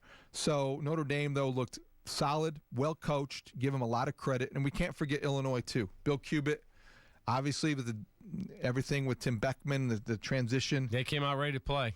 They came out ready to play even after getting the lightning delay, going into Saturday. It's a little bit, changes your rhythms. It's not on TV. They take care of Kent State as they should have taken care of Kent State, a MAC team, which was overmatched against a Big Ten team. But you liked week one in college football. It was fun. I just love everything about the first few games and just the first weekend of college football. Yeah, it was awesome. Had a great time. Watched Alabama dismantle Wisconsin. I watched Minnesota battle with TCU. Well-coached team there. Utah, Minnesota. Michigan. There were some great ones. Bob in Northfield. Hey, Bobby. Hi. I wanted to talk about good preparation is good coaching. 2 years ago, Northwestern went out to Cal, and they asked if the game could start at 5 o'clock instead of 7 o'clock, which was 9 o'clock their body time. And they said no. And so Fitz made his team practice at 9 o'clock at night. Good preparation for Stanford could have had a different result. Perhaps. I don't know that they didn't practice that early. David Shaw's a very well-respected coach. They did not look ready to play, though, Bob, no matter what they did in preparation. And I remember I remember that Fitz practicing at night when they played Cal on the road, and they, that was good preparation. They won that game as well, didn't they? Yes. They beat Cal on the road, and that's a game that I referenced yesterday in a conversation with Fitz. Thanks, Bob. Do you remember that when they went out to Cal and they won? They looked good. They did. Defense looked fast. But beating Cal is to me, is a step down from beating a ranked Stanford team. But it was on the road. But my point is the similarity, I agree with that, because Stanford has arrived as a legit national power. They're a name. But when they beat Cal, I remember them coming back and practicing, and there was this sort of mini celebration, and Northwestern sort of exhaled, and they sort of got ahead of themselves. Like, these are the most self-aware kids you're ever going to find on a college campus in college athletics. The Northwestern kids, the Stanford kids, they know what they accomplished. The problem is in having the self-aware kids is that they look ahead and they think, well, we should be 4-0 before the Big Ten season starts. The trick is making sure that they look no further than Eastern Illinois on Saturday afternoon, because if they do, what they're going to do is they're going to fall in the same bad pattern. You wake up and go, whoa, what happened? And I don't think it's going to happen this year. It's called one batter, one pitch, one out at a time. I don't think that's baseball. Clayton Thorson had a nice day for them, too, as a freshman, making his debut. There you go. We'll take a quick time out. We'll come back. It's Cap and Haw. Esurance was born online, which means fewer costs, which saves money. Their customer experience is virtually paperless, which saves paper, which saves money. They have smart online tools, so you only pay for what's right for you, which saves money. They settle claims quickly, which saves time, which saves money. They drive an all-hybrid claims fleet, which saves gas, which saves money.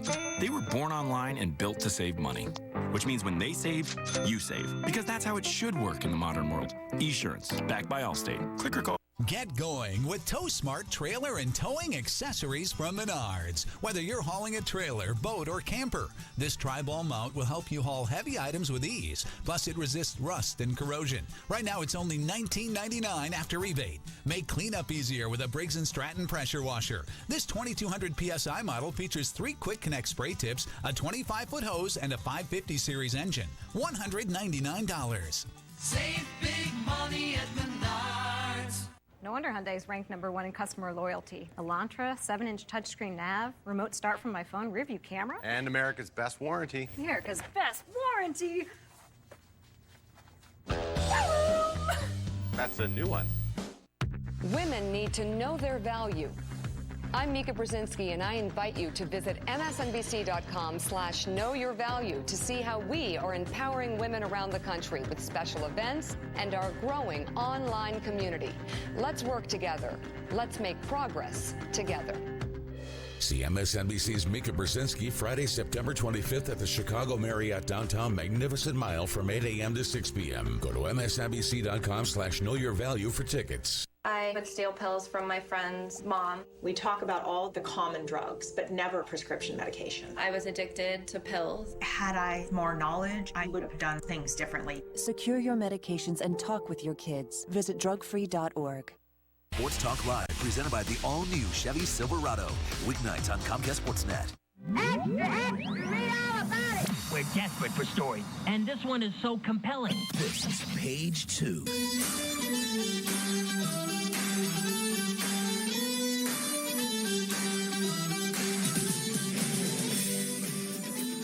All right, page 2. But before we get into that, we do need to address Patrick Kane's. Well, that's page 2. That's a good page 2 item. Patrick Kane's accuser is probably at this very moment talking to the grand jury in Buffalo, New York. Well, let's say this. Let's say that. He's expected to testify. Let's say that the Buffalo News has reported that the grand jury is scheduled to convene today, and the accuser's friend is scheduled to testify. I don't think that we can assume anything when it comes to a grand jury. I think it would be safe to always couch our language when we're talking about this story, because it's very fluid, and there's been some some things that probably need to be checked on and followed up on. So right now, we can tell you is that the grand jury is scheduled to convene in Buffalo to hear from a potential witness in the allegation against Patrick Kane. B, the NHL is meeting in Toronto on a publicity tour, which was supposed to involve Duncan Keith and Jonathan Toews representing the Blackhawks. I don't know if they are both going to be there or not. That, again, is a fluid situation. We've been on the air since 9 o'clock, so we've been unable to try to track down some of these things, but I think both cases we'll know more tomorrow when we get on the air, and we will be on the air tomorrow at 9. And we'll also talk about the Deflategate article on ESPN.com, because I haven't had time to read it nor have you. No, and I think that's also one of those other stories that's going to be consuming the league. There is a Roger Goodell, who was on this morning on ESPN Radio, Mike and Mike, addressed it to some degree, I believe. He's also, I think, expected at the Bears game. I hear that's a possibility, Bears-Packers, which is a marquee game for the league this weekend. Fox is sending its #1 team, I believe. Yep, Joe Buck, Troy Aikman, and who's the sideline?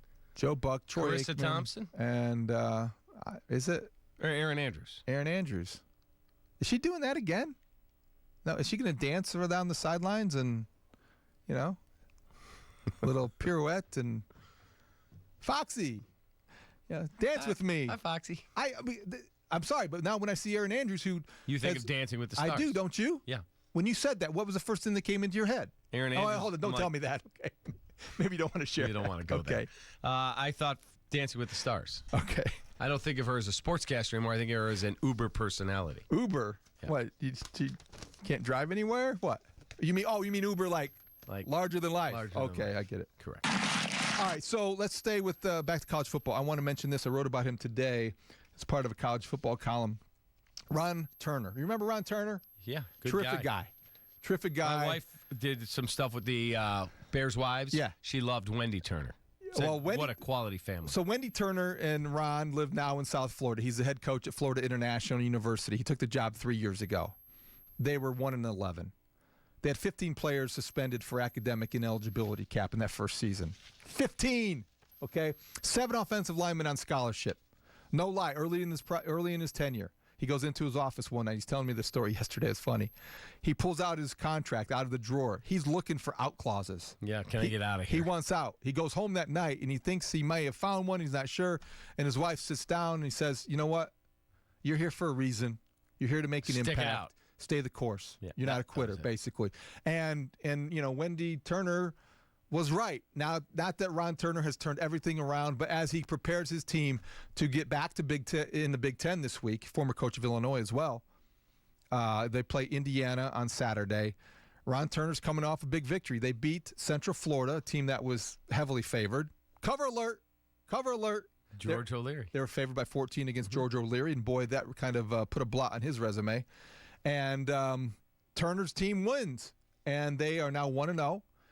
Ron Turner's turning things around. He's 61 years old. He's enjoying life. He sounds great. And I've always respected the fact that no matter, being offensive coordinator of the Bears is not an easy job in Chicago. No. He's had 2 of the toughest jobs in the state.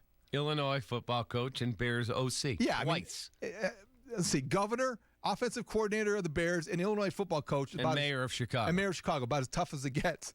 But and we're being facetious, of course. But anyway, good to see a good guy doing well, turning things around. Good luck to Ron Turner down in South Florida.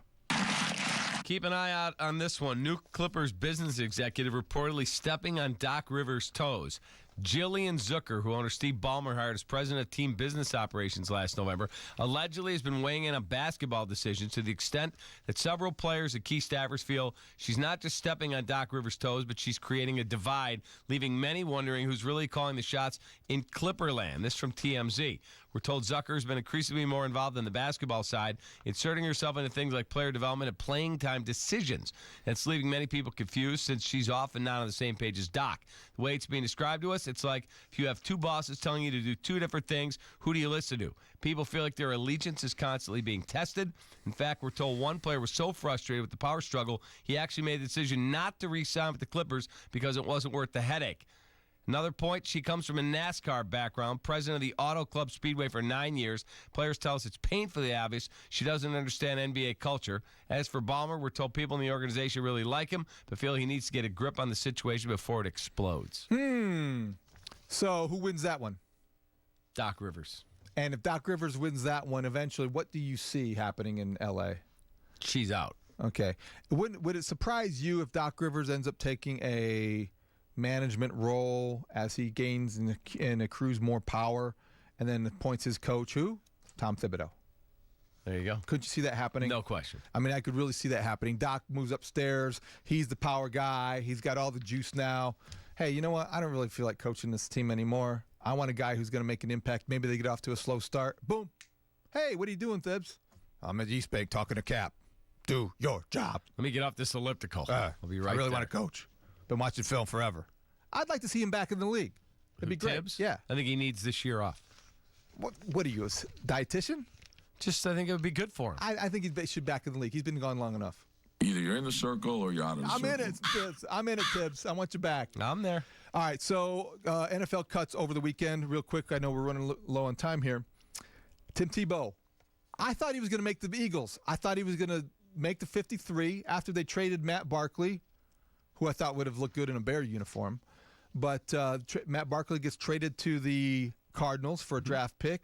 Chip Kelly's got something up his sleeve. He says basically Tim Tebow can't play. So you know what? Accept it now. If you want to really be a professional football player and say a professional football player, go to Canada, show us everybody's wrong in America. Show us the league is wrong. Do your thing. Be that dual threat quarterback. So you wouldn't like to see him as the Bears' backup to? I hope you're joking. I hope you're joking. I'm not saying I want him. I'm asking you the question. I'm asking, and I'm telling you that's a ridiculous question to ask. Okay. You don't even pose that. No, absolutely no. 10 times no. Timothy Tebow, Chicago Bears. No, you keep the circus out of town. I agree. So he's out of the league. He should go to Canada, do what he needs to do, and then if not, there's always a studio nearby where he can go because he's pretty good on television. A $25 million sexual assault and kidnapping civil lawsuit against former Miami Heat forward Michael Beasley has been dismissed. The suit said the alleged incident occurred in Arizona in 2013. The woman decided to go after Beasley in civil court after a police investigation found no evidence of a sexual assault. But now the judge has kicked the suit to the curb, citing Arizona laws which don't allow a person to sue for sexual assault or kidnapping. You could prosecute for said allegations, but not sue. In the judge's explanation, he explains that the accuser could technically sue for battery, but she'd need to amend her suit and file it all over again. Sounds like a Derrick Rose type scenario. It does, yeah. That's what I thought of, and I imagine that's why you read it. Real quick, before we get out of here, there's a tweet that Duncan Keith is in Toronto and respectfully declined to address anything regarding Patrick Kane. Yeah, he's smart. Maybe he learned the Jonathan Toews lesson of last week, where Toews got some undue criticism for addressing it as honestly and openly as he thought was necessary, and I think they probably learned the hard way, but it gives you a glimpse when they report next week. South Bend. I'd be surprised if Patrick Kane's there. We'll talk about it more tomorrow, though. We'll talk about that. Talk about this ESPN Spygate, Deflategate article. And we got to talk about the Texas high school players who hit the referee. Yes, we do need to do that. Maybe get a referee on board. That'd be great. Yeah. All right. Have a great day. You too. Okay. We'll see you. See you tomorrow.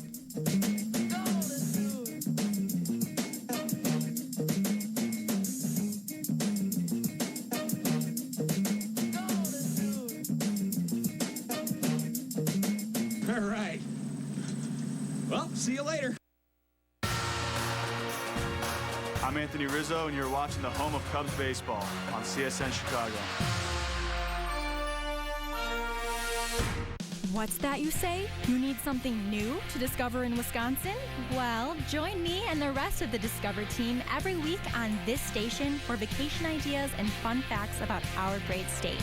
Then follow us across all these social media channels to discover even more. Did you know every month we give away an exciting vacation? Like to Sheboygan. Just visit discoverwisconsin.com for details. Saturday mornings at 10 on Comcast Sportsnet.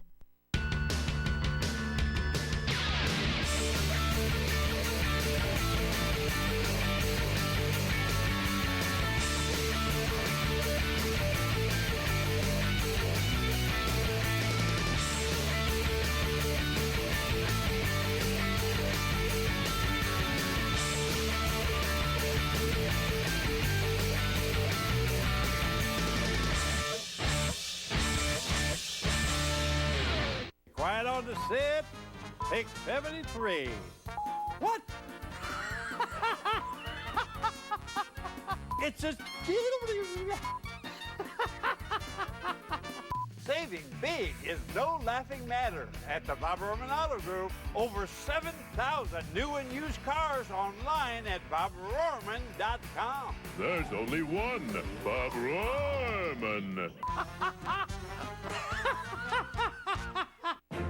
Right now at Rent-A-Center, the choice is yours. Choose any color Ashley Kaiser sofa and love seat for just $19.99 a week. It's all about you, your living room, your color, your affordable payment. Only at Rent-A-Center. Yeah, you can do that. Comcast Sportsnet, your home for Chicago White Sox baseball. I'm Gordon Beckham, and you're watching the home of White Sox baseball, CSN Chicago.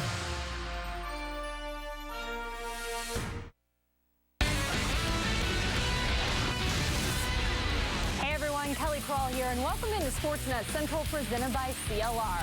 I'm not saying, but I'm just saying, the division could be there for the taking. It's gone! Starlin Castro thinks he got it. He got it. The Cubs use the long ball, and Castro clobbers the Cardinals. Plus, Carlos Rodon continues his stellar stretch. And Robin talks about his commitment to the club.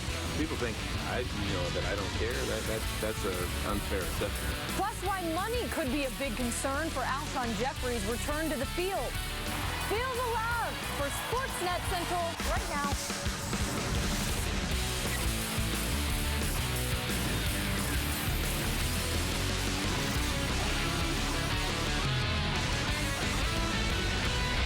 You are connected to Sportsnet Central, presented by CLR.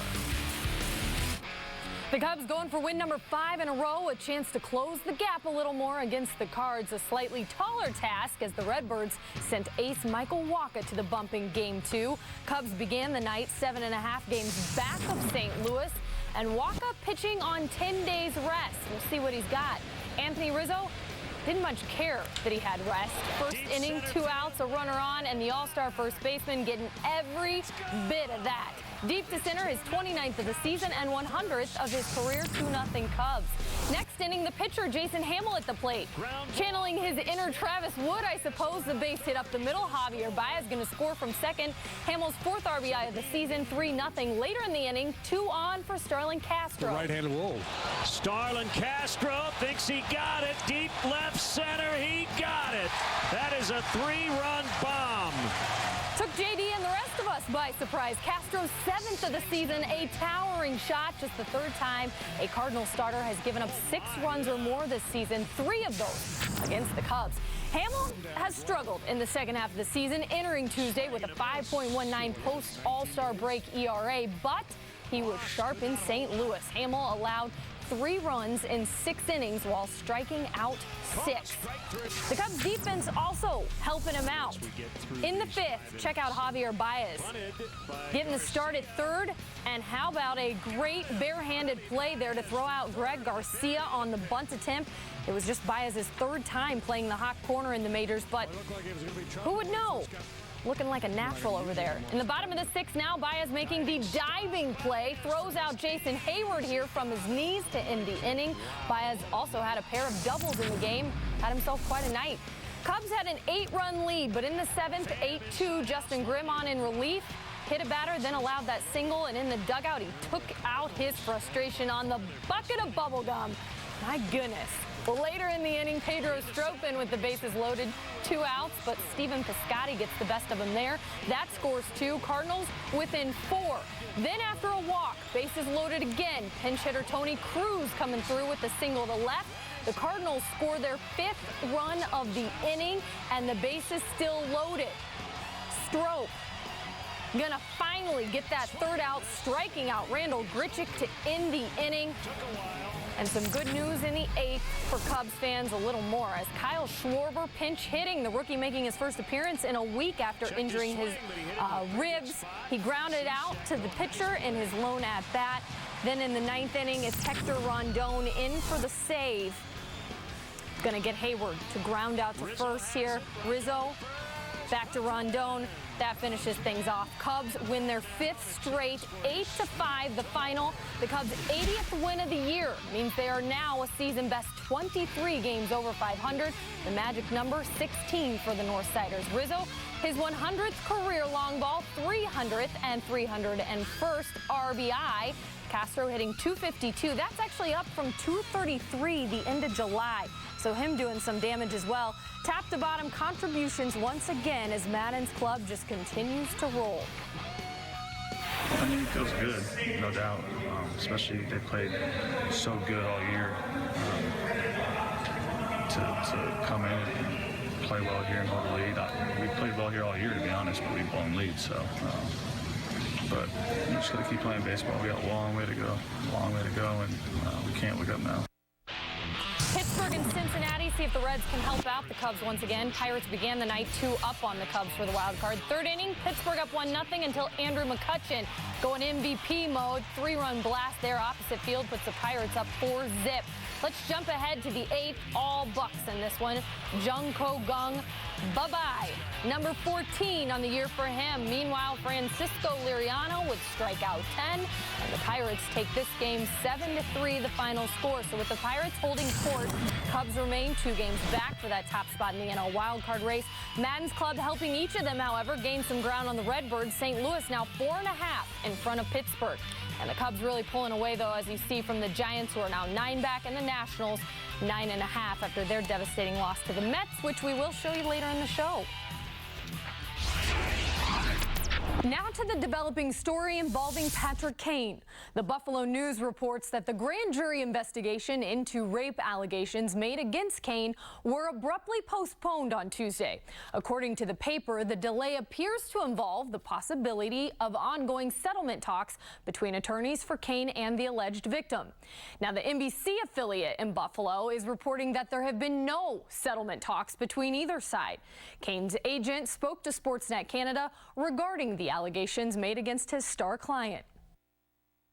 Patrick's always been honest with me, and I do believe what he tells me at the same time, and I believe he's innocent in this whole thing, but we got to follow the law, we got to follow what's going on, and the hardest part is to see people jumping at the conclusions that he's done this, he's done that.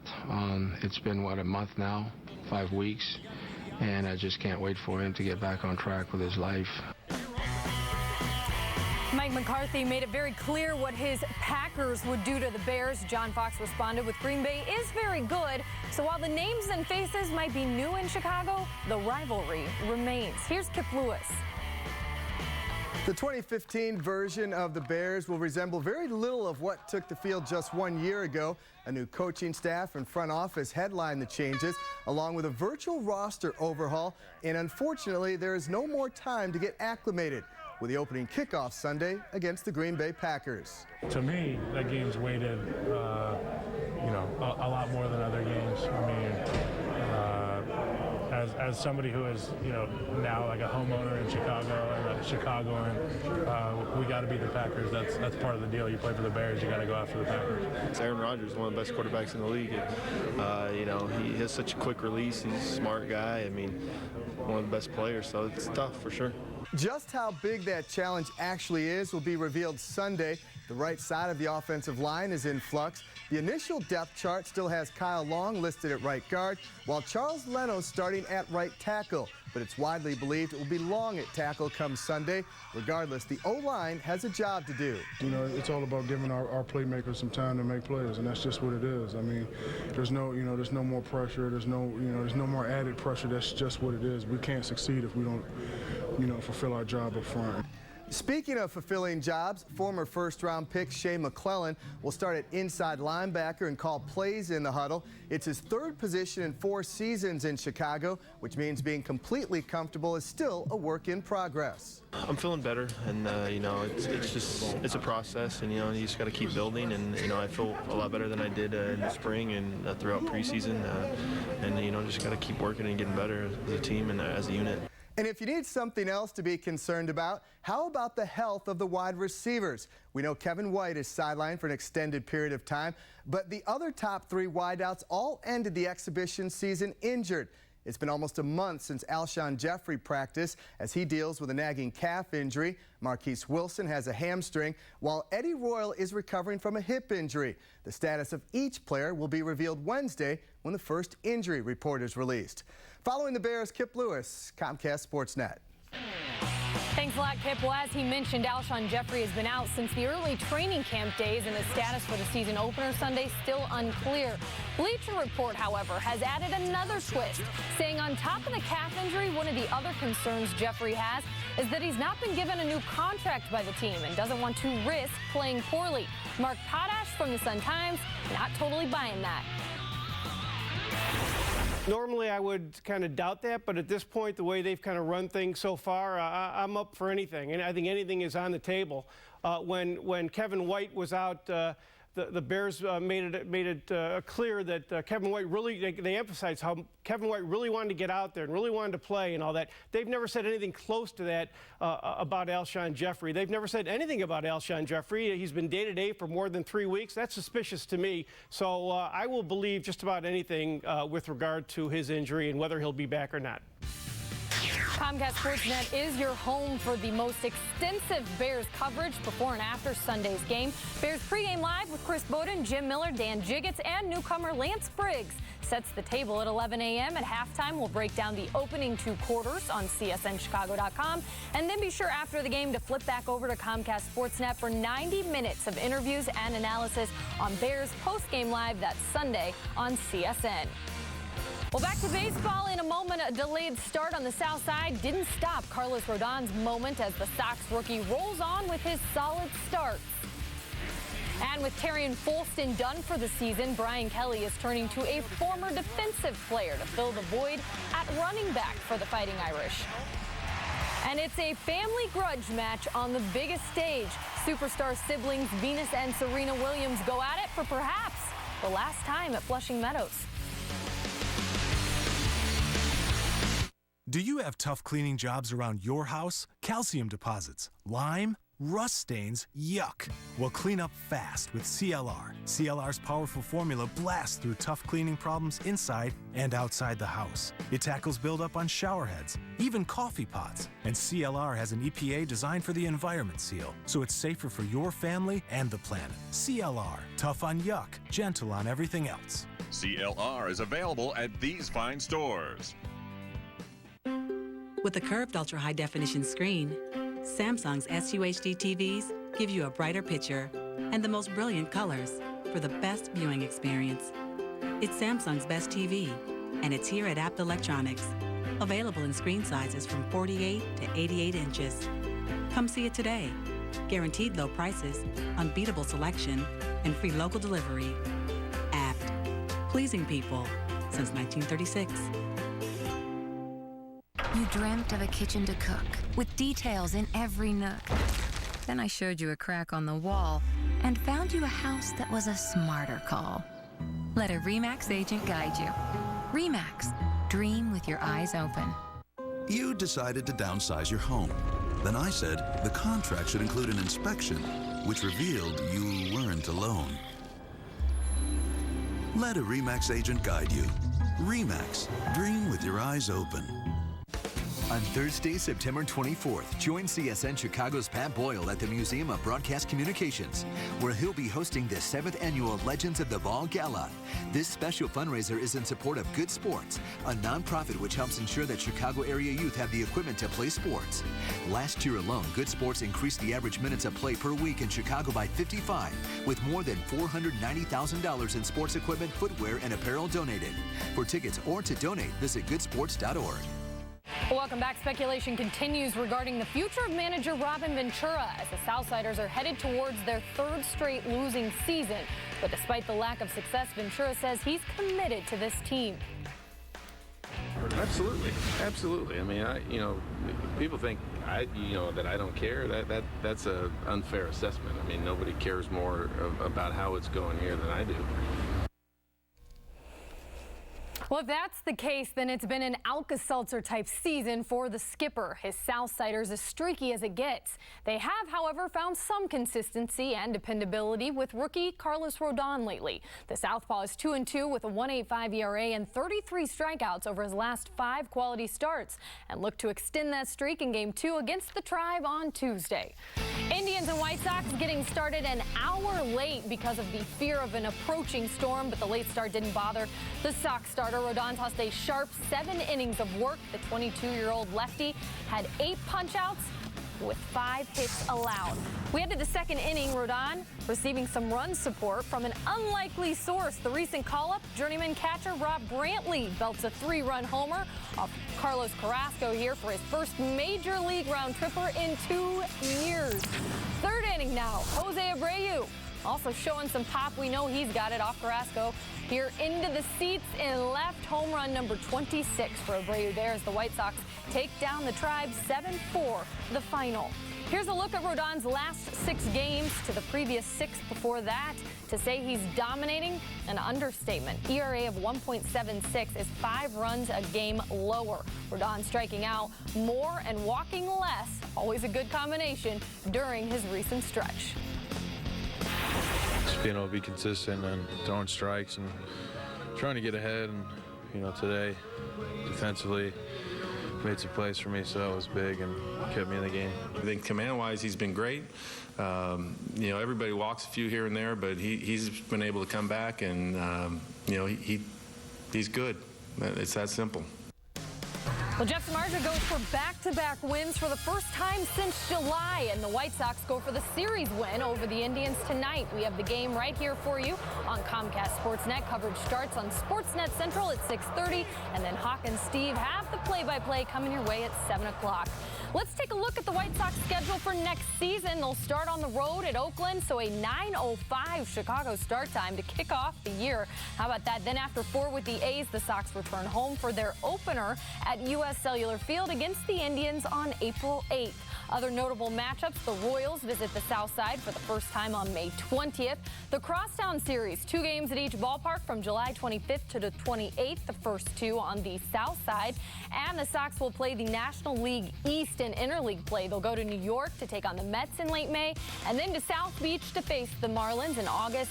And the Nationals, Braves, and Phillies will all make trips to the Windy City. Miller from the shotgun.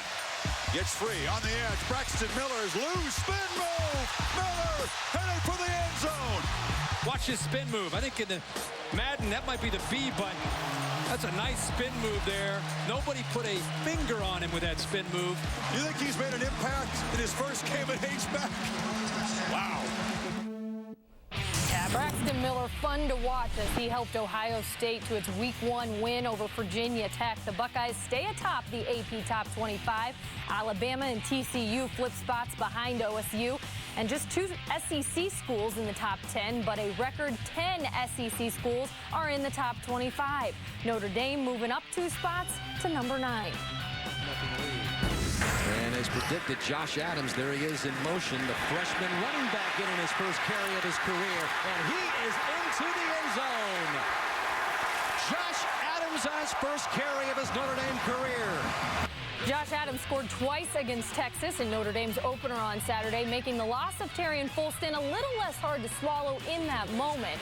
Notre Dame's top rusher from a year ago was lost for the season after suffering a knee injury early in the game, which leaves the Irish with a lack of experience. But Kelly is excited about the potential of C.J. Prosise.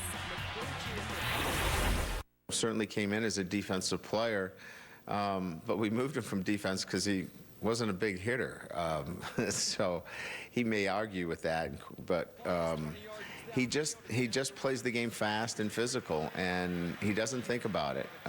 So I just think that he's not afraid of contact. He's somebody that whether he's running the ball or he's catching the ball, he's always played that fearless kind of game, and I just think it's probably more about the way he competes more than anything else.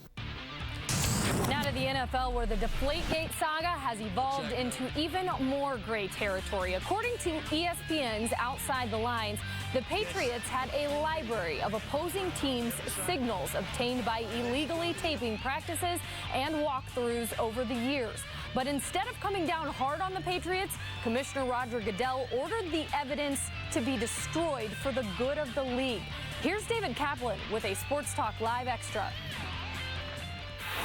All right, guys, should Roger Goodell lose his gig as commissioner of the NFL? If this stuff is true, it's not will he.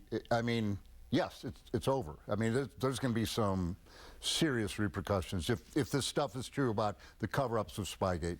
Yeah. From the fan standpoint, yeah, they wanted him out yesterday. But the owners always take a look at the bottom line being money. He's made them money. I'm not so sure, Rick. And going back to the Ray Rice situation, I think Goodell has really walked that fine line of keeping just enough owners or enough owners in his favor so that he could survive. But after this, I think you might see that dwindling. And once that support goes down, then I think you'll see him go down. Well, as one prominent owner said, we're paying $44 million a year for that blank? No shot. I don't see any way he survives this if the ESPN article is accurate. For Mark Potash, Rick Tellender, David Schuster, I'm David Kaplan, STL Extra. Let's go back to you guys in the studio. Good stuff, guys. To Flushing Meadows for some U.S. Open highlights. 27th career meeting between the Williams sisters. Serena has won 15 of them, and little sis coming out firing, taking the first set 6-2. But Venus, she turned things around pretty quickly, coming back out to take the second set in very convincing fashion, 6-1. And there in the third set, you see Serena with a big point, and now on match point, after a deep breath, delivers the 8th, the 16th time Serena has beaten her sis. It's also her 7th straight U.S. Open semifinal, and hopes for a calendar Grand Slam still intact with a 6-2, 1-6, 6-3 victory. Well, Starlin Castro does something against the Cardinals he couldn't do the entire month of August. Todd Hollandsworth weighs in on Starlin's new role after the break.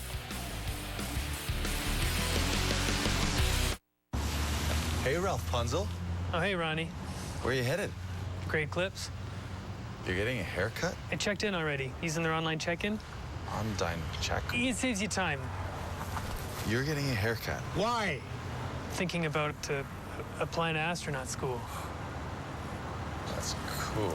Okay, I'll see you, Ronnie. Next time, save time. Download the online check-in app today. Great Clips. It's gonna be great. I worked my whole life to get to this point. No one is taking this away from me. Berto unloading. Cannot question the heart of Andre Berto. Is he the man who finally solves the sports pound-for-pound king's puzzle? This is tailor-made to be a war. Mayweather versus Berto, Saturday, September 12th on DirecTV pay-per-view. Don't miss it. Mayweather versus Berto, channel 123. There are 16 million children struggling with hunger in America. That's 1 in 5 daughters, sons, neighbors, and classmates who don't know where their next meal is coming from. Yet billions of pounds of good food go to waste every year. It's time we do something about it. Feeding America is a nationwide network of food banks that helps provide meals to millions of kids and families in need. Visit feedingamerica.org to help them feed even more. Together, we can solve hunger. Together, we're feeding America. This message is for all Americans that owe $10,000 or more in back taxes to the IRS. Call the number on your screen now and we will contact the IRS on your behalf, help you end wage garnishments, stop collection calls, remove tax liens, get rid of IRS and state tax penalties, and reduce the amount you owe if you qualify. Let us take the stress of back taxes and the IRS off your shoulders so you can spend time on the important things in your life, like your family or your business. If you owe more than $10,000 in back taxes, call now and find out how we can help you. Comcast Sportsnet, your home for Chicago White Sox baseball. The right-handed Wold. Starlin Castro thinks he got it. Deep left center, he got it. That is a 3-run bomb. 6-0. Starlin Castro led the Cubs with 4 RBI, matching his August total. The Cubs won their 2nd straight game in St. Louis and 5th straight overall. The Cubs survived a 5-run Cardinals 7th and held on to win 8-5. Todd Hollandsworth with more on Castro's contributions. There's a lot of different ways of looking at this. Starlin came in with outstanding numbers against Michael Wacha in the ball game. It's probably why he was in the lineup, although he's been swinging the bat better, and I think that's the key.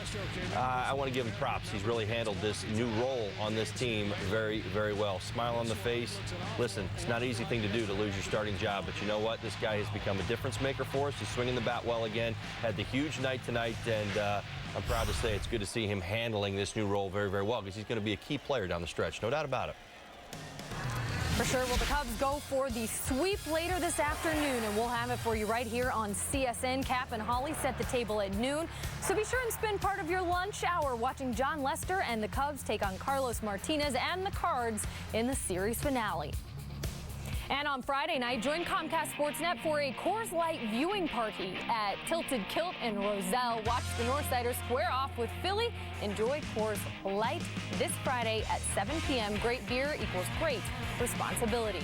The Cubs' 2016 schedule, a historic opening day as the Northsiders have never began the season with an interleague matchup. But the Cubs and Angels, it will be on April 5th.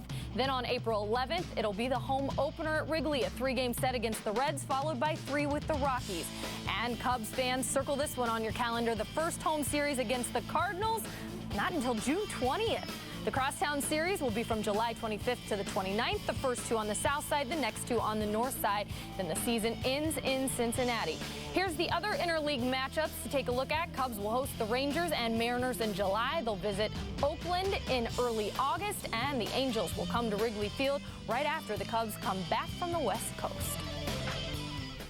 Well, thank goodness for the release of next season's schedule, right? It gave the New York airwaves a brief moment of rest from the Matt Harvey saga.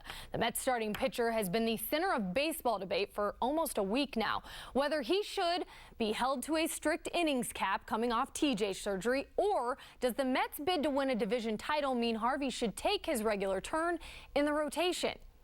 Harvey wouldn't really have to worry about that much in this one as Mets taking on the Nationals in the nation's capital jump ahead to the 6th. He's loaded the bases. Then Michael Taylor comes through with a base hit. It goes over the glove of Yoenis Cespedes and rolls all the way to the wall. That it will actually unload the bases. Taylor can just fly as he comes all the way around on the 3-base error. Harvey gave up 7 runs in just over 5 innings. He's scheduled to make one more start, then rest for the playoffs. But in the 7th, the Nationals pitching falls apart. They used 3 relievers in the inning, giving up 3 hits, 6 walks. Former closer Drew Storen comes into the game, and he gives up a big 3-run double to Cespedes, which is then followed by 3 straight walks as the Mets come back and tie it at 7. Top of the 8th, pinch hitter Kirk Neuenhuis hitting 192, but it doesn't matter here. This is deep to right, all the way out off Jonathan Papelbon. It's very much out of here, and that would be the winner. It's the first game-winning home run given up by Papelbon since Chipper Jones got to him in 2012. Mets come from behind a big one, 8-7. The plays of the day are presented by Lexus. Number 3, O's and Yanks in the Bronx. The hot corner was in fuego here. Brendan Ryan with the diving stop kicks off a slick double play. Ryan robs Jonathan Scope there of a hit, but the Birds take the game 2-1. Number 2 to the Queen City. Reds outfielder Chris Negron, check this out, gonna lay out to steal a hit away from Starlin Marte. Great driving catch there. However, the Pirates proved to be too much down the stretch in this one, 7-3 Pittsburgh. And number 1, back to Busch Stadium, Javier Baez. We saw it earlier, but the barehanded snag here in the out. Baez, what a night, and the Cubs win again. Thanks so much for joining us here on Sportsnet Central. Do you have tough cleaning jobs around your house? Calcium deposits, lime, rust stains, yuck. Well, clean up fast with CLR. CLR's powerful formula blasts through tough cleaning problems inside and outside the house. It tackles buildup on shower heads, even coffee pots. And CLR has an EPA designed for the environment seal, so it's safer for your family and the planet. CLR, tough on yuck, gentle on everything else. CLR is available at these fine stores. Realtor.com presents real estate in real time. Realtor.com is the home for all things real estate. Our school ratings tool lets you search by school boundaries to know exactly where to live to get your kid into the best school. Because we believe sending your kids to better schools means sending them to better colleges, which means they get better jobs, which means you can eventually live off them. This one's gonna be a billionaire, aren't you? He's the one to watch. We asked people to tell us something that happened in their past and something that might happen in their future. The good things were put on yellow magnets and the bad ones on blue. The results show the past was a pretty even mix of good and bad, yet the future was almost all good things. Now that you've seen the results of this experiment, what does it mean to you? We all want to think about positive stuff. Realistically, there will be downtimes. It's great to think optimistically, but let's plan for whatever the future might bring. Prudential, bring your challenges. Xfinity presents. I worked my whole life to get to this point. No one is taking this away from me. Berto unloading. You cannot question the heart of Andre Berto. Is he the man who finally solves the sports pound-for-pound Kings puzzle? This is tailor going to be a war. Mayweather versus Berto, Saturday, September 12th, live on pay-per-view. Order now with your remote on Xfinity from Comcast.